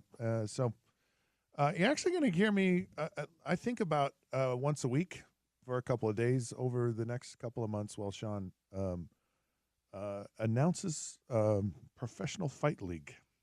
So always glad to be a part of your day. Hope you're enjoying the show. I know I am, and I really appreciate you tuning in.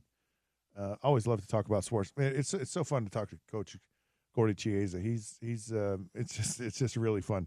And what's fun is how he's an NBA guy, NFL guy, and how we we try to communicate to each other through our own languages. Like, it's like this in football. It's like that. And it's like, oh yeah. And it's fascinating to me to see all the parallels, right, between the sports. And they're really, there are a lot of parallels, especially a lot of the mindset stuff. It's just so fascinating, and he's just so eloquent in explaining things. Of course, we love the list. A couple of breaking news items right now. Utah guard in the transfer portal, Mike Sharamitz. Did I say that right? Sharv jumps. Yeah, Sharv jumps. Or Mongolian Mike. Yeah, he was Mongolian there, Mike is considering like, he's considering 6'8" South Carolina, SMU, Mississippi State, and Butler. But a return to Utah is an option. That's reported by Jeff Borzello from ESPN. And then Damian Lillard has been taken off of blood thinner medications and officially cleared of his deep vein fibrosis. He isn't playing game 1 of the Bucks and Pacers series, but he's beginning a ramp up to return to play. Exact timetable, we don't know. That's always good to see because I've had blood clots, James, and Have you? Oh yes, not a fun thing at all. In fact, very scary. Yeah. I got here's my luck. So I'm home and I can't go to the bathroom. And I'm like, number 1 for like a couple of days. And my wife's like, you need to go to the hospital. She's like, that's probably an issue. And I'm like, well, I'm all right. So I kind of go just a tiny bit. Then I don't go for. So I end up in the ER. They're like, oh, both of your kidneys are blocked. You have kidney stones, and it's a good thing you came in here because your kidneys are shutting down. So I spent emergency surgery to remove kidney stones from both sides of my kidneys, and 5 days in the hospital. Well, laying in the hospital bed, I developed blood clots on my lungs. On your lungs? Yeah, and they're like, you're kind of lucky you're still alive. And so I'm on blood thinners. So blood thinners are no joke. Yeah. And I'm just glad that he's off them. I'm off of them now. So I can do number 1. Good for you. Yeah. I was waiting for that resolution. Well, I can do number 2 too. Okay. So number 1 and number 2, and life is good awesome. for me. There's nothing worse than when you can't do number 2. Just so you know, it's a sad world, and sometimes you get older and that happens. But not me. Whew, goes right through me. My mom had blood clots in her legs, and so I got familiar with how scary blood clots can be when I was younger. And not fun at all. So good to hear former Weber State star, of course, yes. Dame, making progress. Now, the ESPN article that talks about this news was saying that the Bucks doctors have been telling the team that this kind of speedy recovery from DVT, from a blood clot like Damian Lillard was experiencing, is kind of unheard of. But they're confident that he is free of deep vein thrombosis, and but they're not quite ready to clear him, of course, as you also read. So blood clots are a weird thing, and because there's a question of, do you go on blood thinners for the rest of your life? Because it's just something you just don't mess around with. Yeah. Get a blood vessel that goes up your heart, your brain, boom.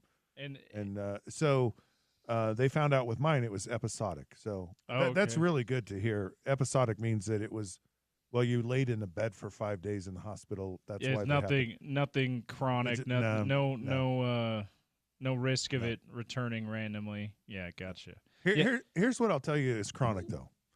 NFL owners. Yeah. And so again, it's really fun. Martin Kelly is my producer on the Down and Dirty, and Martin's he's such a good guy, and he's just passionate about it. He's just a sports geek, and so he's always asking me questions, just like, what's this like, and what is it like here? And so he was fascinated to hear about what are NFL owners like. And I played for some of the rather peculiar and in some regards kind of bizarre owners in the NFL. Now, all of the owners except for one are the owner now of the teams I played. So I played for 5 teams, the Miami Dolphins. So the owner for the Dolphins was Joe Robbie. And Joe Robbie died my rookie year. So my goodness, he had died. So just while before you were on the team, well, and so his kids were running the team, and they were fun, right? And Joe Robbie was an owner similar to the Brown family or the Rooney family or some of these. He wasn't uber wealthy. He did well, but he was tight, like he was massively tight, and cheap. And one of the things he did, there are 2 fight songs. Now, the Houston Oilers are no longer in existence. They become the Tennessee Titans. And the new team in Houston is the Houston Texans. But they had a fight song. The Houston Oilers had a fight song. And the Miami Dolphins had a fight song. And it was the same fight song. It's the same tune. And the Dolphins fight song is still the same song. But what happened is Joe Robbie was paying someone to create a fight song for him. And Joe Robbie didn't pay him. Oh, no. Because he was just really tight. He's like, eh. And so the guy said, fine, I'm going to take my song and I'm going to sell it to another team. And so he sold the jingle, the melody. Miami Dolphins. And then it was Houston Oilers, it was the same song. They probably still have it in Houston, right? Houston, is it Tennessee? No, Tennessee Tennessee took over that franchise, right? But the Miami Dolphin fight song is from Joe Robbie. Now he did another thing. He paid Coach Shula, I want to say it was like $10,000, or maybe might have been $40,000 for bonuses for all of his coaches. So Shula was going to pay all his coaches bonuses. And the story was that Shula took $30,000 for himself, and then he split up $10,000 between all the rest of the assistant coaches. But it was just because they were very cheap, and there were a lot of really good NFL coaches, personnel people who were with the Dolphins that left because Joe Robbie was so cheap. So George Young, who went to the New York Giants as a personnel guy who is legendary in the NFL, was with the Miami Dolphins. So back when they won all the Super Bowls in the 70s, it's a lot because they had great personnel people and coaches. Doesn't that always seem to be the case, Scott? 1,000%. So Joe Robbie died, and then Wayne Huizenga came in and changed everything. So the players, like how the players were treated and how, and he spent money at it, and he wanted to win a Super Bowl. Because in my era, the gold standard was the San Francisco 49ers. And everyone talked about how great Eddie DeBartolo treated all of the players. But he also got rid of the players. Like if you got old, they treated you like a king, but they got you out of the door before you ended up being like the Dallas Cowboys. It was like similar to the stories about Bill Belichick releasing or trading guys just before they were on the downhill of their career. Yep. Yeah. The Dallas Cowboys didn't do that. And the Dallas Cowboys were really, really, really good, and then they just fell off a cliff, and that's when Jerry Jones bought the team. So then I go to Detroit, and the Ford family that owns the Ford Motor Company owned the Detroit Lions. And they were and so William Clay Ford Sr. was the owner. And it's a fascinating story that I won't go into of how he became the owner. Basically got fired from his job by his uncle at the Ford Motor Company because he couldn't stay sober past 10 o'clock. So he's bored. He has a lot of money. He buys the Detroit Lions in the early 1960s. And he would come into the locker room after a game, the owner of the team, and he would stand in the corner. And he wouldn't like walk around the locker room. I mean, you think of Eddie DeBartolo, you know, he's hanging out with all the players. He's one of the guys. He's on the sideline for the game. And Mr. Ford would come in the locker room, and he would just sit in the corner. And I'm like, you're a Ford. Like, you have a car named after you. Like, you're like one of the most recognizable names in the world. And you're about as blue blood as they get. I mean, wealth and just and you own all of this. And you sit over in the corner. And it was fascinating to me how timid he was, almost to the point of being intimidated in the locker room. Because an NFL locker room is not for the shy and timid. And when you're in there, it's normal, but an outsider would be, whoa. Be overwhelming. You know who Jim Carrey is, right? The actor? Yeah, love Jim Carrey. He came into the Miami Dolphins locker room. And you could sense that he was like kind of out of his element, you know, because he's a crazy, very. This after Ace Ventura. This was before. Oh, okay. Now maybe later in his life, maybe he would have been a little bit more, and just couldn't have been more pleasant, nice. But you could tell he was almost like Mr. Ford. Like, this is kind of intimidating, and it was just funny. But Mr. Ford, and a lot of people, because they think, oh, the Ford family, you know, they're terrible at running the Lions. Was so good to the players. They were great to me. It was just fascinating, and how nice that they were to players, how much they took care of the players, and by taking care of the players, it's like giving you the resources so you can really do your job effectively. So it's equipment, it's having they had food there every day, so you didn't have to run and go somewhere to get lunch. Believe it or not, that was kind of my first 2 years with the Miami Dolphins. It was like, yeah, there's no good lunch options here in our practice facility. So they brought food in, and it was like they had breakfast. They made sure all your meals were taken care of. They had chiropractors. They had nutritionists. They had masseuses that came to the facility, and everyone got a massage twice a week. Everybody. So unless you wanted to, you didn't leave the facility for stuff like that. No, that sounds awesome. No, because they knew guys were doing that, and so they wanted to, you know, and it's even gone way overboard even now, but there's a perception about them that's inaccurate about how, like, they were really, really good.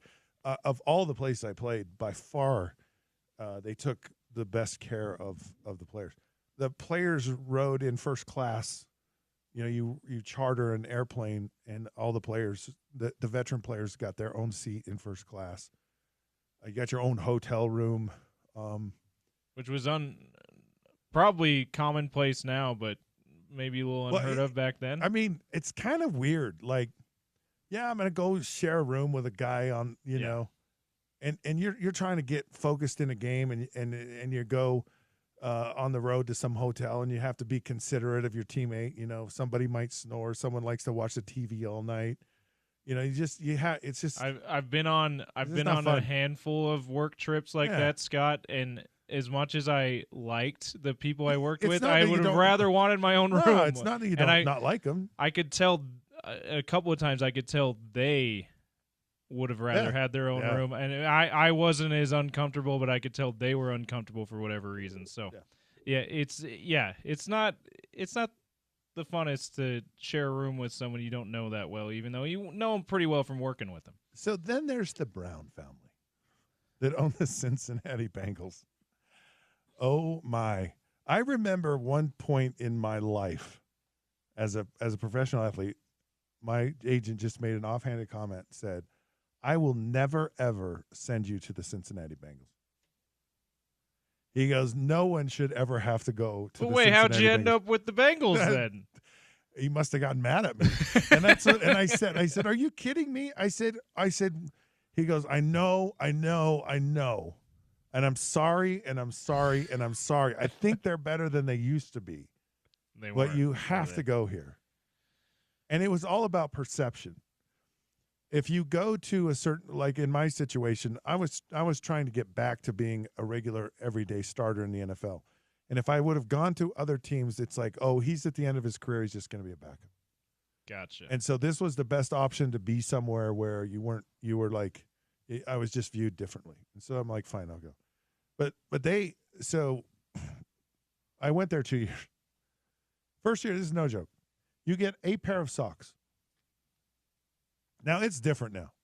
They're much better. And it started to get different kind of about the time I left there. But it was like and it was just like you get one pair of socks, and you go through socks. I can imagine. Because the season is long. Yeah. And you're in socks like every day. And they're socks. Like you can go to Target or you can go to Walmart and you can get, a dozen pair of socks for like $10. Yeah. And they were like, nope. And unless they are worn out and there are holes in these socks, you're not getting a new pair. So they were, and then how they trained, like it was an absolute joke. Like it was an absolute joke. It was just comical. And how, and everything they did was like the bare minimum that they were required to do. So how you traveled on the airplane, your hotels, everything was just very tricky. Did you have roommates in your time with the Bengals on the road? So fortunately, that was the one. And I want to think I paid for. I just paid. Oh, just so you had your own room. I'll just have my own room and I'll pay. I'll for it. cover it. Don't worry. Yeah. But yeah, just not a fun experience. Yeah. I hope that I would hope that, as you said, things have improved with Cincinnati in that time, because that sounds a little bit miserable. What fun. You just experienced, what you just described. Yeah. Now with these billionaire owners, I have no idea what it's like. Yeah. Like how interested they are. The Walmart family, the Waltons. Yeah. Like how interested are they really in the Denver Broncos? I have no idea. It'd be fascinating to know how it is, because it's so different. It's like unless you're a billionaire or you've been grandfathered in, like the Brown family, like you just don't own an NFL team. Now they may say, look, you players are making a grundle of money. You do it yourself. And there's probably a lot of players that do. I think of some of these quarterbacks that they'll buy an RV and park it at the practice facility so they'll have a place to hang out. Like an actor's trailer. Yeah, during like training camp, which is a brilliant move. It is a great move. It's like, man, I would have done that. And you need a cool place to hang out. Well, we're hanging out here today. It's Throwback Thursday. When we come back, I think we're going to talk about the Utah versus the TDS, the Team Down South rivalry. Leaderboard kind of update from mine. We got a PGA well. Tour leaderboard as well. Yep. All right. But before we leave, we just want to remind you that it's ESPN 791 FM's Festival of Tees, powered by the Utah Golf Association. Each day, we're giving away free rounds of golf from the best courses in the state and beyond. Listen to the Down and Dirty with Scott Mitchell from 10 to 11. That's me, the Sean O'Connell Show from 11 to 2, and The Drive with Spence Checketts from 2 to 6 for your chance to win. This is the Sean O'Connell Show here on ESPN 791 FM.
Hello, sports fans. Welcome back. It is the Sean O'Connell Show here on ESPN 792.1 FM, Utah's #1 sports talk.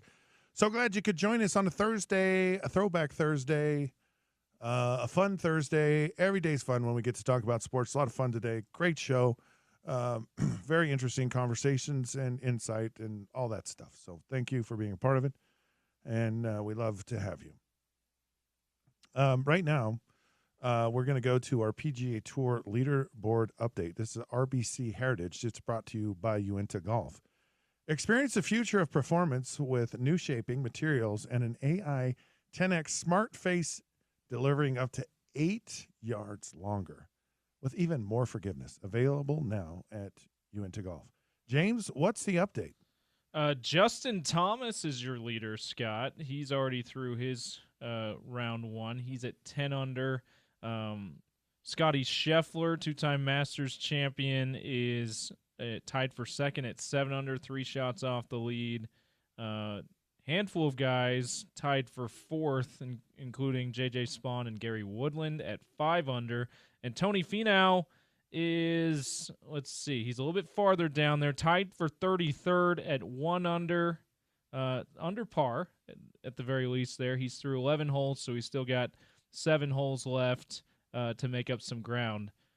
Decent start for Tony there, but your leader, 10 under, Justin Thomas at the RBC Heritage. And that's your PGA Tour leaderboard update brought to you by Uinta Golf. So the RBC is always an interesting thing. It's in Hilton Head, of course, South Carolina, great place for golf and just some fabulous golf courses in that part of the country. And this one is one of them. It always seems like a bit of a hangover to me. And you mentioned Tony Finau, and there was a little event. If you ever get a chance to watch, it's Tiger Woods winning his 5th Masters in 2019, and in the final round, he's paired with Tony Finau, and Tony is talking in this little. They have this like little mini documentary on the event, and he goes, "It was about the 6th hole. And we're walking off the tee, and it's the first time I've talked to Tiger." And he's like, how are your kids, Sam and Samantha, doing? And Tiger basically goes, kids are good, thanks, and walks on. And he goes, that was the last conversation we had. It was the only conversation we had. And clearly Tiger was like, not today, buddy. This isn't going to be fun. This is going to be chatty. I'm out here to win this event. Now, focus. And Tony really got, and he kind of laughs about it now, but kind of got a view and a vision of like, this is what greatness is. And this is kind of the mindset you have to have. We can be buddies after this, but right now, pal, sorry, no thank you. It's interesting you bring that up because the reports after Rory's win in the Masters last weekend were that he basically froze out Bryson DeChambeau all tournament. And you could tell, watching the broadcast, I didn't necessarily see Bryson try to talk to him, but you could tell he kind of froze out everything. Crowd. I don't care about anyone in the crowd. I certainly don't care about my opponent, Bryson DeChambeau, who may or may not want to talk to me during this tournament. I have a tournament to win, and it's a good thing he had that focus because he almost blew it a few times. But it was cool to see him kind of focus in like that, and it's not just guys like Tiger. Apparently, a guy like Rory had the same approach. And Bryson, you remember a year ago, he was fired up in the U.S. Open, and he was kind of engaging the crowd, and that's his personality, And I think, and he went away from that in the Masters, and it's almost like Bryson, man, you need to engage the crowd. That's who you are, and that's what you are. Because Bryson DeChambeau, I don't think is meant a conversation that he didn't ever like. He's just a guy that loves to be chatty and loves to talk. But as far as Rory goes, that you have to have that mindset. If you're going to double bogey number 1, you're going to double bogey 13, which is the birdie hole. I mean, basically, you double bogey it. It's like you're giving up 3 shots to the field if you don't birdie 13. It's just it's a very easy. And he had a wedge in his hand, and to have those blunders, to bogey the final hole to get into a playoff, and then to find a way to hit 2 just. Really 3 excellent shots to birdie the hole just speaks to his mind clearly was in the right spot. Yeah, and can you imagine if he was trying to engage the crowd more and maybe have a conversation with Bryson throughout the tournament, what kind of what kind of blunders he might have. That he did that while he was laser focused, and I don't mean to disparage him. He's Masters champion, and it was an incredible performance. But it was interesting to see him so laser focused and yet still have those kind of blunders and almost blow it a few times. Oh, we don't want to blow it, so let's go to a break. When we come back, we have Quinn McLean from Sumer Sports Football Data. Whoo! I love to talk to these guys. The draft's coming up around the corner. This will be a fun conversation about, football stuff because we love football. This is the Sean O'Connell Show on ESPN 792 FM. We'll be back in a bit.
All righty, sports fans, welcome back. It is the Sean O'Connell Show here on ESPN 791 FM. Proud to be a part of Utah's ESPN radio network.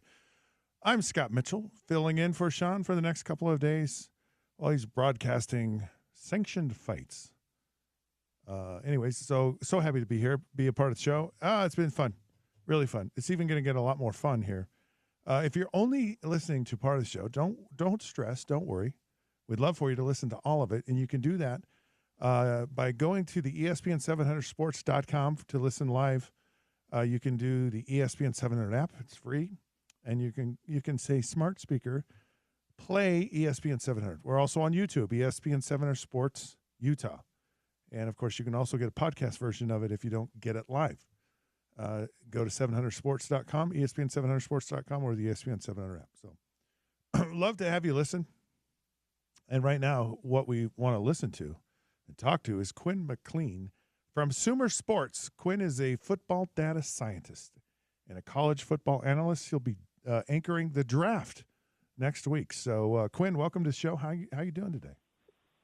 Good. Thanks for having me on. I'm happy to talk the NFL draft with y'all. Let's do it. All right. So, Shedeur Sanders is not going to the draft. Does that mean anything? What does that mean? You know, I don't take much stock into it. I think we've seen guys, especially with the COVID era, to stay home during the drafts and spend time with their family. I remember watching the COVID draft and all the expansive setups that people have had over the years.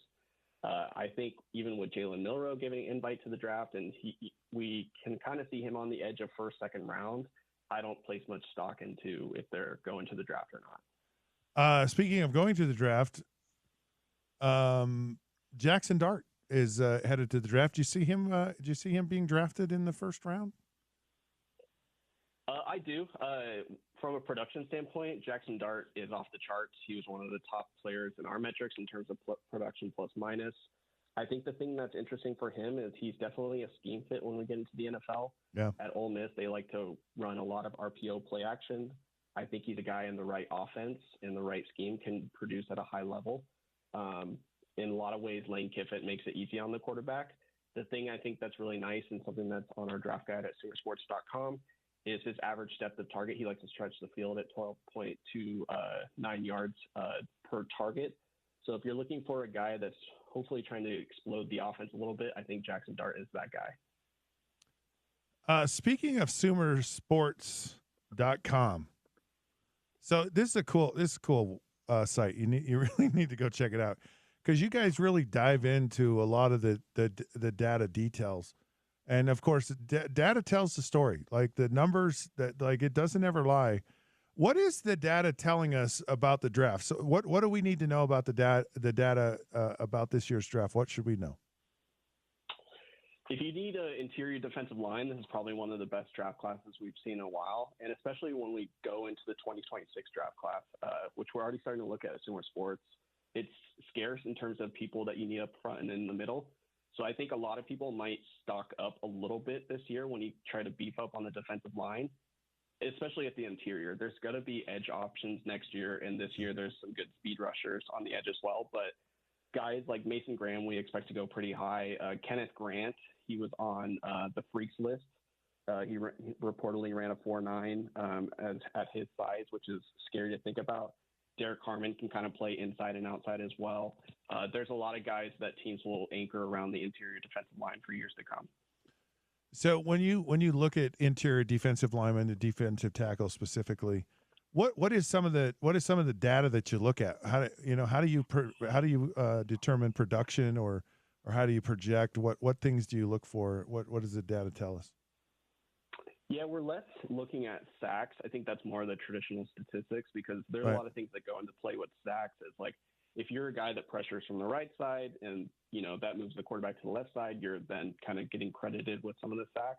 Pressure rate is a big one for us. We want to see guys that are able to make sure the quarterback's uncomfortable as possible.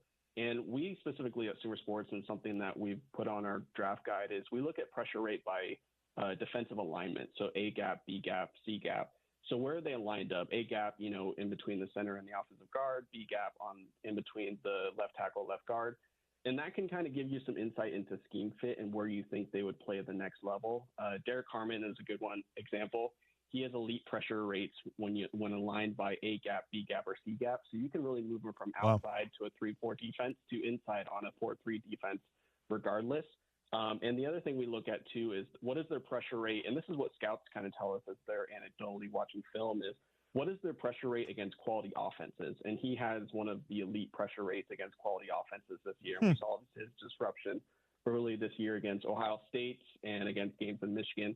I think those are things that when you start to filter down the data set, are they just getting their pressure rates against cupcake offensive line, for lack of words, or are they getting against beefy offensive line where they're actually disrupting the game flow? So you talk about playing against good competition, right, and good systems. How do you look at a guy like Ashton DeSanti from Boise State, where he played, not in a Power 5 conference, lesser competition, but was extremely productive? How do you kind of balance that, or what does the data tell you about a player from a lesser conference? Yeah, so guys like that, we typically look at yards after contact because you're assuming that they are coming from systems that don't have highly touted offensive line. A guy like Ashton Jeanty is 100 percentile in yards after contact. So upon the first blow of a defender hitting him, he's still able to create contact from the defenders. We also look at his rush rates by gap. So I think a lot of people, when you look at some of these gimmicky offenses, lack of better words, at G5 schools, they might run more outside zones where they're kind of capitalizing on the player's speed. He's all over the board, able to run the A gap, the B gap, the C gap. He's near the 90th percentiles in terms of his explosiveness at all those different gaps. So those are skills and attributes that I think translate to the next level, regardless of the competitions he's faced. And if you're a scout, you could pull on the film against Penn State. He was breaking tackles against those Penn State defenders left and right. Is there a metric that you're analyzing that's like it's the most telling, or is it a combination of all of the data? What's a really telling bit of data that you analyze? Yeah, it's going to depend on by position. There are data points that are more sticky and predictive of future talent. A good example of that is pressure to sack rate for quarterbacks. Quarterbacks that are able to evade pressure and not get sacked are more likely to contribute that attribute at the NFL level. And so those are some skill sets. And Jackson Dart's a good example of that. He's a good guy that, evades pressure to avoid sacks, gets the ball out pretty quickly when the pocket's closing down. Because one thing we know as you transfer from college to pro is that the speed of the game really elevates. And guys that are able to evade pressure at a high rate when they're in pressure situations are going to do so at a higher clip when the speed kind of increases. What are you looking at now as far as the data that maybe you didn't look at 5 or 10 years ago? What has become more important, or maybe something that you've discovered? Yeah, I think for us, one thing that's become more apparent is the NFL's complexity around scheme becomes more important as you translate from college to pro. So I wrote an article recently about running backs as they progress from college to pro. And one thing we looked at was what was the primary scheme type of play usage that they were looking at in college. And so Ashton Jeanty, Cameron Scatabo, they are both two different schemes when you look at running usage. Ashton Jeanty is more of an outside zone where he's running off the tackle. Scatabo is more running between the tackles. And so guys that are able to be able to utilize in different schemes and get different looks in college, both outside, inside, power, counter looks, are more often better fits into the NFL in terms of the balance structure versus guys that run a very singular type of scheme fit. Caleb Johnson at Iowa, he primarily runs inside zone, and that's all the Iowa offense kind of does. They may have a harder time translating into college because they have to find a perfect matchmaker at the NFL that also runs the inside zone. It's not saying that he couldn't be talented at the next level. It's just that he now is introduced to a whole array of playbook, and those guys that are able to run different structures are more talented. A good example last year is Bucky Irving at Oregon ran outside zone, inside zone, counter, and we've seen how well he's done at Tampa Bay this year because he's been exposed to a lot of those different schemes. Yeah, that's really interesting. Do you have standards? Is there, will you look at anything, or are there just some things it's like, nah, we're not going to go, I don't know, like a feces analysis of these players? Is there, or do you look at absolutely everything? Yeah, we have every metric you can think about that we're looking at. We're looking at how age translates for some positions as they progress for college and pro. Like with the transfer portal recently, I think NFL teams are becoming more tolerant to take quarterbacks that are higher in age. But, there's also the contractual obligations that players that are drafted in the first round get that fifth-year option. So you have an extra year of control to develop them. So taking a chance on a younger player knowing in the first round might be more optimal than taking him in later rounds. There's sacks, I think, is one that we've become less we look into less because it's not sticky from year to year for players. And so if a guy has a breakout year in terms of sacks, like there might be some other contextual figures that go on there. Maybe he was just on a good defensive line and, as I mentioned earlier, players just ran his direction. The combine, how relevant is the combine? It's becoming less and less. The Rams have actually not really sent any of their personnel people to the combine the last 3 years. They get all their data points from film and tracking data, tracking data is the location of a player at 10th per second, which they can get both in college and pro. And that's something at Sumer Sports. We take that tracking data and we create metrics and traits and attributes for players. And the fact that, if you were mocked to go higher into the draft, participating in the combine does more harm than good in terms of your draft stock. And so I think more guys are opting out from that standpoint of don't release more information to the public than what the film already shows you, right? Yeah.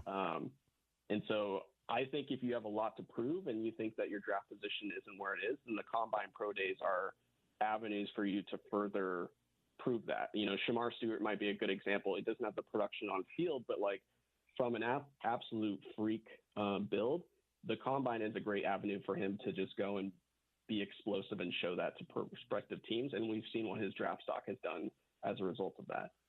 So there's a guy.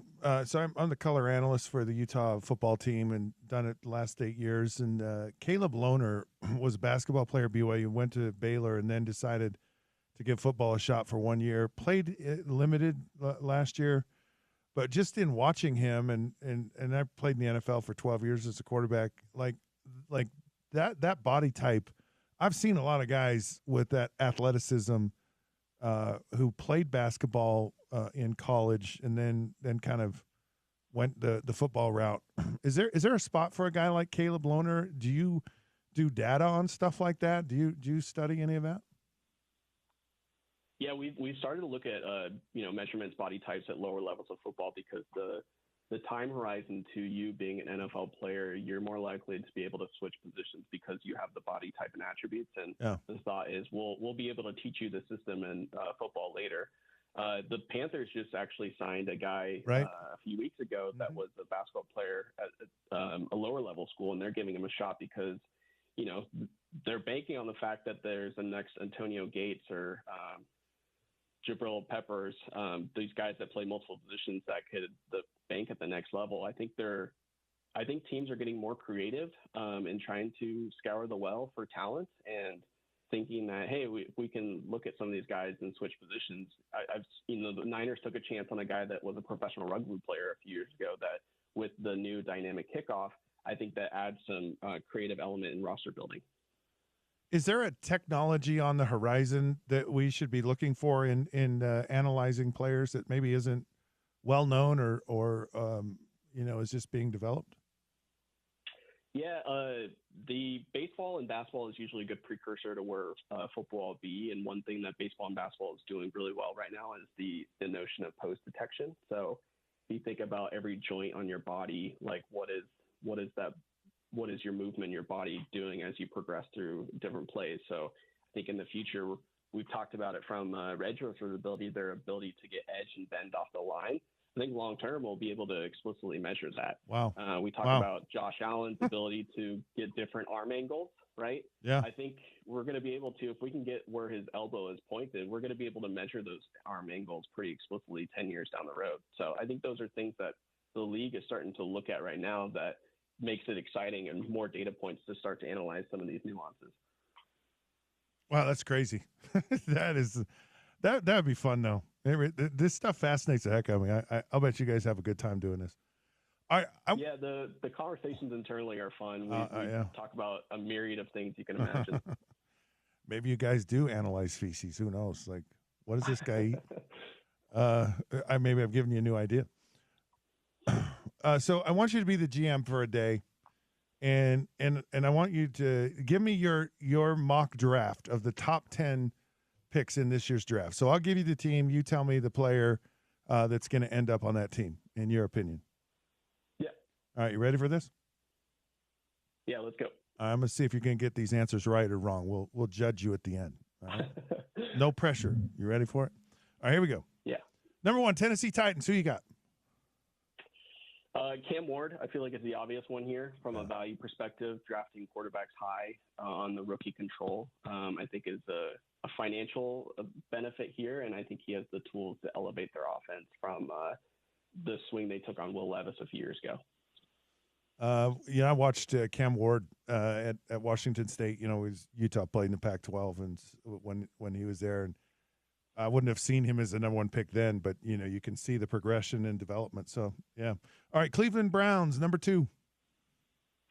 Yeah, I have Travis Hunter here. I think you could have a toss-up in my mind from an analytics perspective of going Abdul Carter or Travis Hunter. I lean Travis Hunter because of the unicorn aspect to him. I think today they came out to say that he's a wide receiver 1, but we're not going to knock that he could play corner as well. The surplus value of an edge rusher versus a wide receiver is pretty even almost. I would probably give the edge to the edge, no pun intended, but I think it's hard to pass up a guy like Travis Hunter with the need for Cleveland of needing both a corner and a wide receiver. Yeah. He's made the statement that he'd quit before he could, not play. Is it possible for him to play 2 positions in the NFL consistently and effectively? Yeah, I think the difference between college is, scheme matters. And so I think he's going to get more elements of off the field because of the different scheme packages that they employ at the NFL versus what we see at college. So I think it's possible he'll get more breathing room because of that. I tend to think that Cleveland, being the smart organization that they are, they're going to use him more in certain packages on defense, maybe as a nickel guy. But I think, or as on the offense, he might be more of the guy that comes on in their 10 or 11 personnel. So I think the scheme will help them to get on both sides of the ball. Number 3, the New York Football Giants. Yeah, I have this one as almost a trade-out position for the Giants, given their needs. I could see them easily going Shadur Sanders here, but I have Abdul Carter going here. I think when you start to add in Kayvon Thibodeau, Brian Burns, and then Abdul Carter, I think and Lawrence in the interior, I think that's really hard for a team, especially going up against the Commanders, mobile quarterback there, and then the running game that the Eagles have. I think that they need to find their edge on defense a bit within that division. I'm a quarterback. If I'm building a team, I'm doing it with the offensive and defensive line first, and that could be a heck of a defensive line. New England Patriots, number 4. I have Will Campbell. The thing that we really like about him is Josh McDaniels is known to be an outside zone kind of running scheme, and that's something that Will Campbell ran a lot at LSU was the zone running scheme. I don't place too much stock on the arm length conversation. I think he'll just do fine. And plus, he's a guy that if you watch his stance, he is primarily a 2-point stance guy that I think would be hard for him to go inside. So New England was top 10 last year in sack percentage allowed on their offense, and I think they desperately need some offensive line help for their QB in the future in Drake May. Jacksonville Jaguars, number 5. Mason Graham, I have here. They definitely need help on the defensive end, Jacksonville. Jacksonville was 31st in the league last year in expected points added on defense and 27th against the run. So if you have a guy like Mason Graham who just eats up double teams, I think that's a guy you go with. On the clock, the Raiders. I think a lot of people would go Ashton Janty here, but I am more in the mindset of let go McMillan there. Mostly from a positional value standpoint, it makes more sense from a contract standpoint to go wide receiver over running back.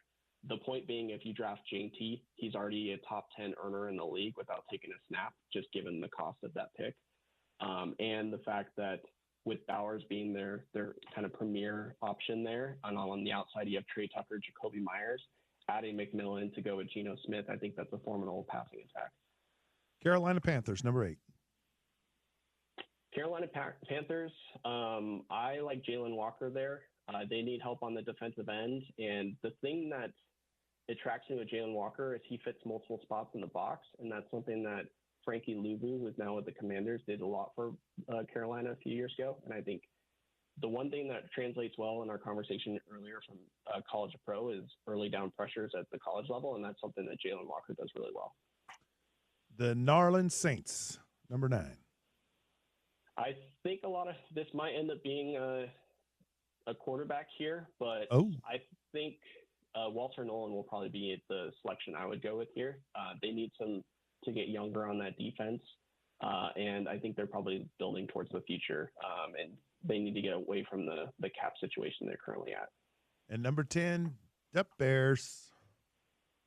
Yeah, so the analyst in me would say Shamar Stewart or Kelvin Banks, but I think it's really hard to pass up with a guy like Ashton Jeanty at the spot, given what we've seen of Ben Johnson's offense with Chicago. I think Ashton Jeanty is kind of a mix of Jahmyr Gibbs and Montgomery, and gives Ben Johnson just a whole new element of their offense. They already kind of resolved a lot of the interior offensive line this offseason. I think this is kind of the icing on the cake for them. I like that pick.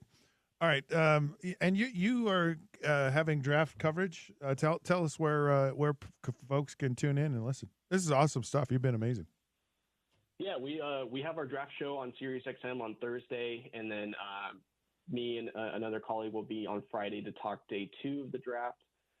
You can go to sumosports.com to see our draft guide, which I've mentioned. We also have stats on different NFL teams over the years, so you can kind of look into some of our data tables there. We also have content. We've written some draft content and articles related to some mock drafts that we've put out there, and some research I've put into how players translate from college to pro. So that's all available at sumosports.com, and then keep an eye out for us on SiriusXM next week. Great stuff. Really appreciate your time today. Thanks, Quinn. Yeah, thank you. There you have it, Quinn McLean from Sumer Sports. He's a football data scientist and college football analyst. So check him out on SiriusXM for the draft. It's great stuff. Very fascinating. Just how intricate and how detailed the data is in evaluating players. It's ESPN 792 FM's Festival of Tees, powered by the Utah Golf Association. Each day, we give away free rounds of golf from the best courses in the state and beyond. Listen to the Down and Dirty with Scott Mitchell. That's me from 10 to 11. Sean O'Connell Show from 11 to 2, and The Drive with Spence Checketts from 2 to 6 for your chance to win. We're going to come back in a minute, and we're going to chat about that old rivalry, what it means, does it really mean, and is it really a rivalry? We'll talk about that in a minute here on the Sean O'Connell Show, ESPN 792 on FM.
Hello, sports fans. Welcome back. It is the Sean O'Connell Show here on ESPN 792.1 FM. I'm Scott Mitchell filling in for Sean for a couple of days here. So glad you could join us on this Thursday afternoon, Throwback Thursday. Of course, it's a little bit rainy. Looks like it's maybe stopped raining for a moment, but I'm not going to be someone who turns down moisture in the second driest state in the union. So I'm okay with moisture. I actually like it. It's a fun thing. It's been a fun show, man.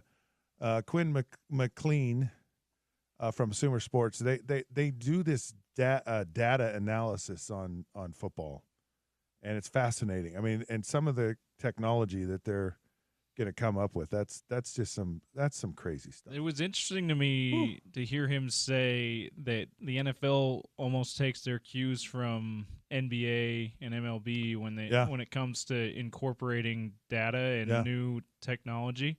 That was fascinating to me. I mean, yeah, they're looking at how your joints move to determine. That's very invasive. Apparently, copycat league extends to copycatting lower leagues. Yeah.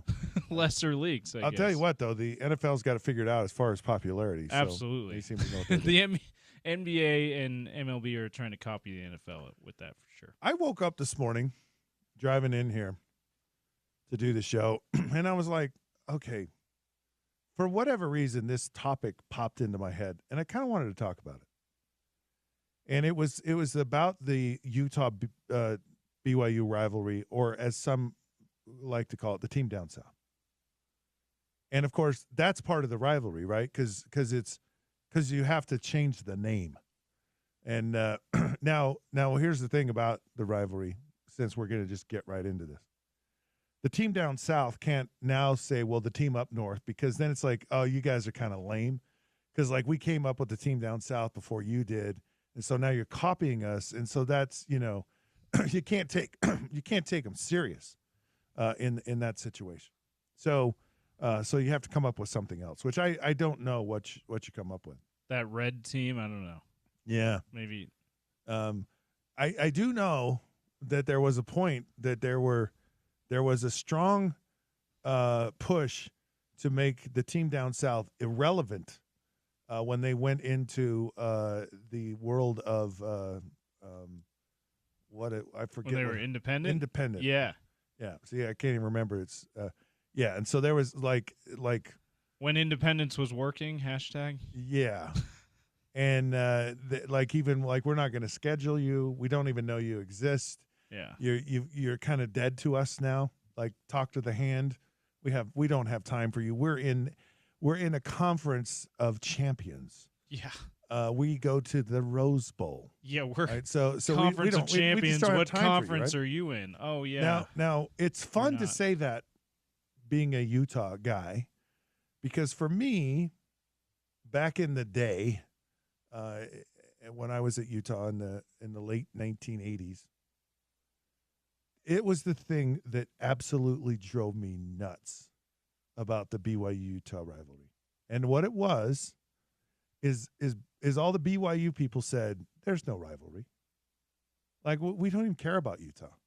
Like, it's not a thing. Like, they're not the team that we have to worry about in the conference. We got to figure out how to beat Air Force, how to stop the wishbone, how to beat San Diego State, how to beat Wyoming. Believe it or not, Wyoming was one of the top teams back in the day. And it's like Utah. And I will tell you, James, that was the thing that got under my skin more than anything else, when they would not acknowledge. Now it's kind of hard for you to disagree with them at that time, because they had won 10 times in a row. For 10 years, they had beaten Utah. And so yeah, it was like they can say that. So it's been fun for 9 straight years to have won that game. And I think if there's any dig that you could give to your rival, it's that they're irrelevant, that they don't even matter, that it's not even your top rivalry. A lot of Utah fans say our rival now is USC. And it was a nice It was a nice try for a while until USC decided that they were going on to a different world. I remember defensive linemen, because you're an interior defensive lineman. No one really pays attention to you. Like, they don't really care about you. And the way that these guys would get recognized is they would go after, like, really popular quarterbacks. So Warren Sapp started going after Brett Favre. And he did it like, I'm going to create this rivalry with Brett Favre. And it's kind of similar to Utah trying to create a rivalry with USC. It's not really a rivalry. It causes some sparks. And believe me, there was nothing sweeter than beating USC twice in the same year. One to go to the conference championship and the other one in the conference championship to go to the Rose Bowl. Very, very, that was fun. All right, and any Utah fan will tell you. Four straight over USC before they bolted for the Big Ten, and Utah going I to think the Big it's why 12. they bolted, James. I think they were afraid that Utah was going to. Well, they were going to get a Father's Day card from Who's Your Daddy. It's the Utes here. Now here's the thing that one of the things that I really thought about this morning about this rivalry. Okay, and what it was. It's the coaches. And the coaches don't want to acknowledge that there's a rivalry. Which, by not acknowledging that there's a rivalry, by saying, we're all buddies, we're all friends, we all coach together, we've all done this stuff, by not saying that there's a rivalry, is actually saying there's a rivalry. Like, none of these coaches are owning up to it. Coach Sataki, Coach Whittingham, they always say, and, they say the right thing. But here's the reality. It's a huge rivalry to them. It matters to them. They are like, are you kidding me? No, I want to win this game more than anything. Like, I do not want to lose this game. And they know if you say that it's just going to stir the pot. It's going to make things a lot worse. Urban Meyer, on the other hand, said, I don't care. And Ohio State, Michigan, they don't sit here. I mean, coaches get fired in that rivalry if they don't beat the other team. Yeah. Like, for years, Jim Harbaugh was struggling, and Urban Meyer owned him. I just flat out owned him. He absolutely did. He flat out owned him. And then in recent years, unfortunately, Harbaugh and now is it Sharon Moore has been owning Ryan Day. Well, and Ryan Day, like everyone before he won a national championship this year, said, we need to get rid of him. Yeah. Like he was, and it wasn't necessarily winning the conference as much as it was you're not beating Michigan. Yeah. So for these coaches, he struggled until this year's playoff too. This year's playoff, he struggled in bigger games too. So, right. But the Michigan thing was the biggest factor. Oh, it's a thing. Absolutely. No, it's a thing, and it's open hatred. Now you have an element of the open hatred towards your opponent. There are BYU fans that just despise Utah fans, and they have no problem saying it. And it's just a horrible Vice place. Versa, and we've been treated so poorly when we've gone up there, and it's the same thing going down to Provo, right? Where it's like I got chocolate milk dumped on me at Lavelle Edwards. It's terrible. Now, there's one thing that really bothers me, and I wish it felt genuine because it doesn't. And it's that they say that they welcome you to the stadium. They have greeters. So you walk into the stadium, and of course you have red on. They say, "Hi, welcome. So glad that you're here. Welcome, welcome, welcome." And you feel like, do they really mean it? Or is it one of those aw shucks Southern, gamesmanship type of things to get in your head? Yeah, and you really wonder that. Do you tell them, hey, I'm just broadcasting the game. I can't ruin it for Utah. Okay. Well, what I do, I just go up to those wrong people. Guy to try to get in the head. I just go up to those people. I give them a hug. Oh, okay. Now I will tell you one time. Gamesmanship back. One time that was kind of disappointing to me. And I'm not going to give out the names.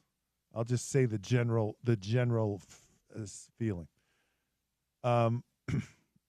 A gentleman I knew owns a limousine company, and I was living in Utah County at the time.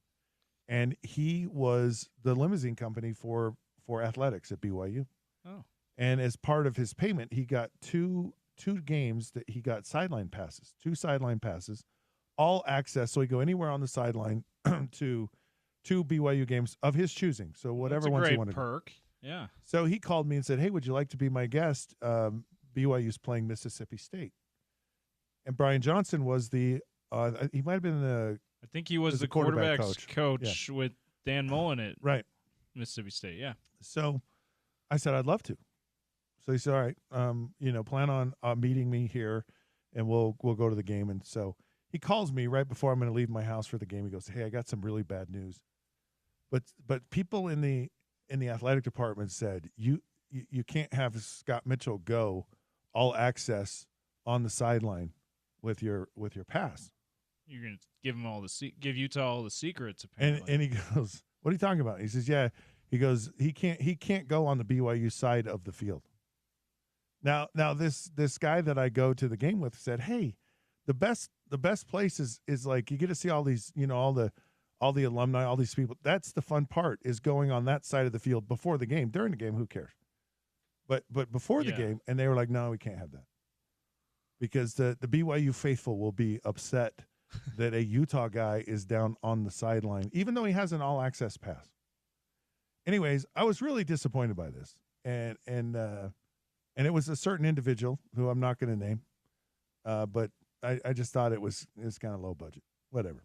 You should have called him and said, "That's why I chose Utah all those years ago." No, I just prayed about that. Yeah. Any good LDS kid prays about where they're supposed to go to college, and the Lord said, "Not to BYU. Don't go there." The Lord said, "There's only one true school, and it's Utah, not BYU." So, the whole rivalry, it's always there. Okay.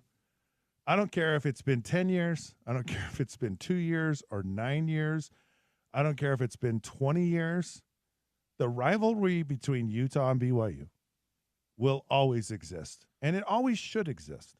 Well, Scott, you were talking about when BYU was dominating back towards the tail end of when it was at the tail end of that when you played, but it was before, yeah. Mid-70s all the way through the 80s. Till right before you got there. Yeah. And then when Utah recently had their long win streak, which of course BYU has now snapped, and they've got a short win streak of their own. Now, we got hosed in that game, though. Yeah. Wrong. So shouldn't have lost. Right. What I'm hearing though is that during those when the winning team in those times was dominating, they were like, "Yeah, this is not," the fans and even the guys on the team, coaches, whatever, "It's not really a rivalry. We're focused on whoever else in the conference." But then the minute you lose, all of a sudden it's a rivalry again, right? Yeah. Because that's what it feels like. Utah fans and maybe even some of the coaching staff that may or may not have started to disregard BYU because they weren't in the same conference and they were beating them every year anyway. I wonder if now it's even more heightened because now they've lost a couple in a row. Well, that's why it's so great. Yeah. And then it becomes so relevant. And we're on the biggest stage we can be, 2 Power 4 conference teams. BYU has elevated its game. I mean, a lot of people are picking BYU to be one of the favorites to win the conference next year, which is amazing. This is awesome. Utah's going to have a really good football team. By the time they play kind of late-ish, mid-October, you're going to get a real sense of where the conference is going, and that game will be just great. And it's awesome. And I don't care what side of the rivalry you're on. I don't care if you're a passive, aggressive participant, or if you're an aggressive one, or if you're just a nice one. I don't care. Or if you only care when the two teams are playing. The lines are drawn. Yeah. Okay. And they're going to play, and we want it to be the biggest deal that we can possibly have it. And we want it to mean the absolute most, because as a Utah fan, that loss last year was painful, and you don't want it. And so it just, well, then if you don't want it, you better beat them. And that's what makes it great. All right, we're going to take a break. We come back. We have a topical trivia, And are we going to have a conversation with Spence today, or what's the story? Yeah, Spence should be on his way in soon, so we'll probably right. cross talk with him. And Judas Priest tickets, Scott. Yep. And our yes. What's the golf course, by the way? Do you know what the golf course is? Let's take a quick look here. It is Nibley Park. All right, stay tuned for tickets in Nibley Park when the Sean O'Connell Show returns here on ESPN 700 921 FM.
All righty, sports fans, welcome back. It is the Sean O'Connell Show here on ESPN 792.1 FM. I'm Scott Mitchell filling in for Sean today and tomorrow.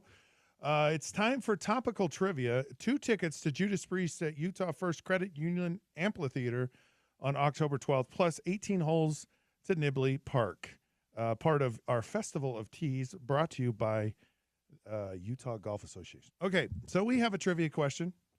It's going to go back to the beginning of the show. Text in 877-353-0700 for your chance to win. And the question is this. What Major League Baseball player recently got food poisoning from chicken wings? There you go. That's the trivia question. Text in that player's name, and you win tickets and you win golf. Crosstalk is brought to you by Burt Brothers. Burt Brothers does it better. Spence Checketts joins us. Of course, the drive is up here in a few minutes. Welcome to the show. How are you doing today? Hello, Spence? Scott Mitchell. Yes. How are you? I'm doing wonderful. Have you ever had food poisoning? Yes. Yeah. Oh, yeah. There's nothing worse, I'm not. man. No, it's the worst. And my whole family got it. We ate at one of those Hawaiian barbecue places. Okay. And it just went through all of us. It was horrible. But when I played, I was really picky about how I ate, like when I ate, what I ate. And so, to hear this player, get sick from, I would never eat chicken wings as my pregame meal before I was going to go perform. One, because my stomach, it just, send me in knots. Yeah. So I was very, very picky about how I ate. Worst food poisoning experience I ever had, and because I love seafood. Yes. And we don't get a ton of great seafood in Utah, respectfully. We have a couple places like Kimmy's. I think Kimmy's flies their stuff in still. Market Street did forever. I don't think they do anymore. I had a bad oyster experience at a local establishment that I will leave off air. And for like 48 hours, man, I was just praying to the porcelain god. I was puking, couldn't sleep. It sucks, man. Food poisoning's horrible. I think of all the food that I would want to get or wouldn't want to get, oysters would be shellfish. Yeah. No, well, it'd be the one I would that would ruin it for oysters. Did it ruin it for you with oysters? No. Give me fresh oysters, I love oysters, fresh nigiri, fresh sashimi. Give me fresh seafood at any point. The problem is there just aren't a lot of places here to get like really, really good quality seafood. No, it's sushi. It's kind of tough. It really is. May I ask you a question while I have you here for a few minutes? No, please. Because I'm not sure that I've ever talked to you about your Aaron Rodgers opinion as a Jets fan. Aaron Rodgers went on, of course, the Pat McAfee show today, because that's the deal. Of course. And he, some interesting stuff about the Jets that it didn't surprise me. I guess so I want you to put yourself in Aaron Rodgers' shoes, all right? So Aaron Glenn, the new head coach of the Jets, called Aaron, asked him to get on a plane to fly across country. Aaron was in California where he lives in the offseason, flew to New York. And 20 seconds into the interview, Aaron Glenn said, we're going in a different direction with quarterback. Oh. So, that's a phone call. You don't need to fly across the country. Really? But now he's saying at this point he's considering retirement still. He's focused on his personal life. I don't know if that means ayahuasca or a darkness retreat or where the hell he's doing. Yeah. Reference the Giants, Brian Daboll, Pittsburgh Steelers. But at this point, are you just done with him? Are you just like, go retire?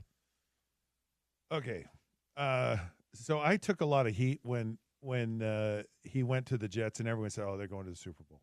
Got this great defense. They just need this quarterback. They're getting pieces. They have pieces offensively. Aaron Rodgers.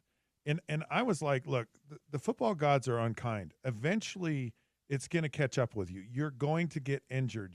Your age just you watch Drew Brees and where he really declined after that. Tom Brady, same thing. You watch Peyton Manning, they get into 40 and it's like, so I was always, and on top of it, how do you have 5 conference championship games at Lambeau Field and you don't win any of them? Like, he should have gone to more, and he's just, there's always this, I don't know, to me, there's just kind of an error to a player, right?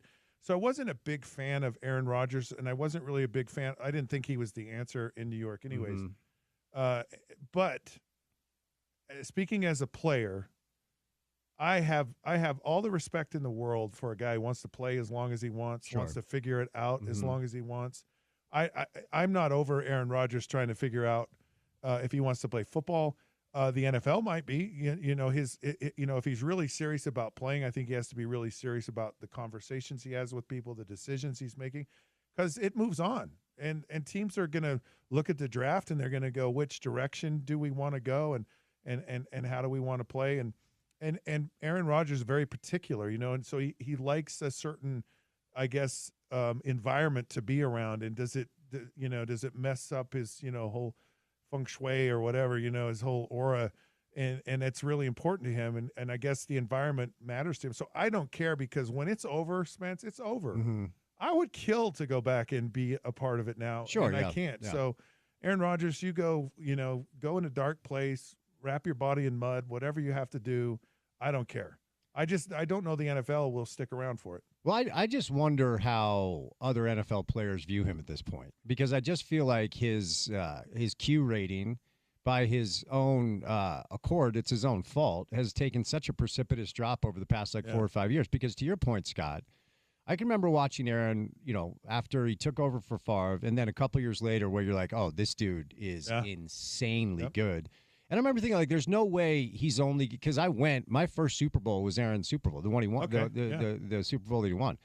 And I can remember thinking, there's no way this dude's only going to win one. Right. He's just too good to win one. In a way, he's kind of like the football Kevin Durant, where Durant turned in – he's generational talent, turned into this mercenary, stop here, stop there, really had to team up with Steph and Clay and Draymond to get his titles.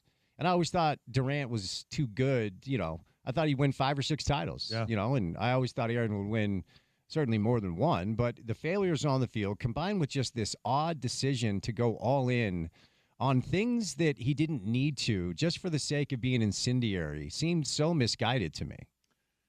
Yeah, I just wonder how other players view him at this point. Yeah,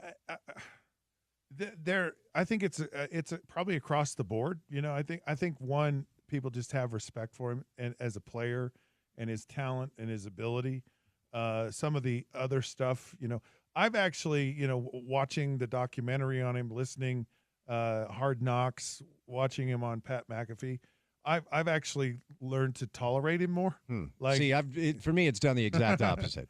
But he just goes to to a different beat, and the thing you care about as a player, I just don't get caught up in. I just have respect for anyone who shows up and lines up under center. Sure. And so for me, personality, everyone is very different. How long you want to play, everyone's different in how they are. I just think if he's going to play, he needs to make a decision rather quickly. And I don't know. It almost feels like to me he likes the attention of just trying to be the smartest guy in the room. And he very much isn't, is the problem. Right, and I think that's the thing that bugs me the most. It's like you're way overthinking this. You're being too – you're trying to be so different, that it's just almost comical in how you are. Yeah, and it's one thing, like some of these random anonymous podcasters who do not have the ability to make a living – and they simply lean into conspiracy theories to get engagement, right, and have people listen to their podcast so they can make money. Aaron doesn't need to do any of this. Right? The only reason I want him to keep playing is that so he doesn't start a podcast, because that's going to be the first thing he does. Right. I fully don't. I wonder if a guy like that, because it's well documented that his family's out on him. Yeah. And I think he was asked who his favorite teammate was of all time in Green Bay. And if I remember correctly, it was some innocuous tight end that didn't I wonder if a dude like that has friends. Because I'll tell you what, Scott, the friends I have in my life that I'm most grateful for are the ones that can grab me by the shirt collar and say, stop it. Right. Don't. Okay. Yeah. Don't do that. Don't say that. Right. Right.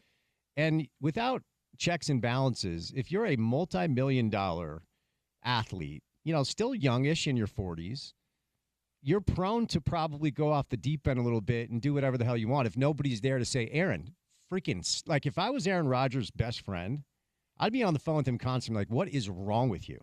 Cut it out, you're ruining the way people view you. And maybe he doesn't give a rip, but it just feels like he's gone completely off the deep end. I think it's probably it's not the deep end. I think it's that he just doesn't care anymore. I think he's at a point where he goes, I'm going to say, I'm going to act, because you're measured to a point when you play, because you don't want to draw attention to yourself. But now he's just I'm going to be openly as bizarre as I possibly can, and and just live with it. But I just think that's the wrong way to approach it when you have a generational talent. Look at what. And I'm no Patriots fan because I'm a Jets fan, but, Brady has been able to parlay his measured approach into this incredible post-playing career. Peyton, same thing. His personality, his ability to read the room, an incredible post-playing career. What the hell is Aaron Rodgers going to do when he's done? Again, he is going to start a podcast, and he might join RFK Jr. in the health department or something. He's going to do whatever he wants. Yeah, but he's going to do something. I wonder what that looks like, though. Well, it may look like a train wreck, but people are going to tune in. I'm just telling you, they will. They will tune in. Well, he's not my quarterback anymore, so not my problem. And there's not a little bitterness there at all, right? from the Jets experience? No, or? because I agree with you. And Porter and I talked about this on the show. I just thought it was a dumb move by the Jets. Not just because Aaron's a clown and a malcontent, because his best years of playing quarterback were clearly behind him. Yeah. So good riddance. Good to see you, Scott. All right, likewise. Good chat, pal. Fun conversation. See you out there. Hey, this has been the Sean O'Connell Show here on ESPN 792 FM. That was Spence Checketts right there. He's coming up. The Drive with Spence Checketts now. Until then, we'll see you then.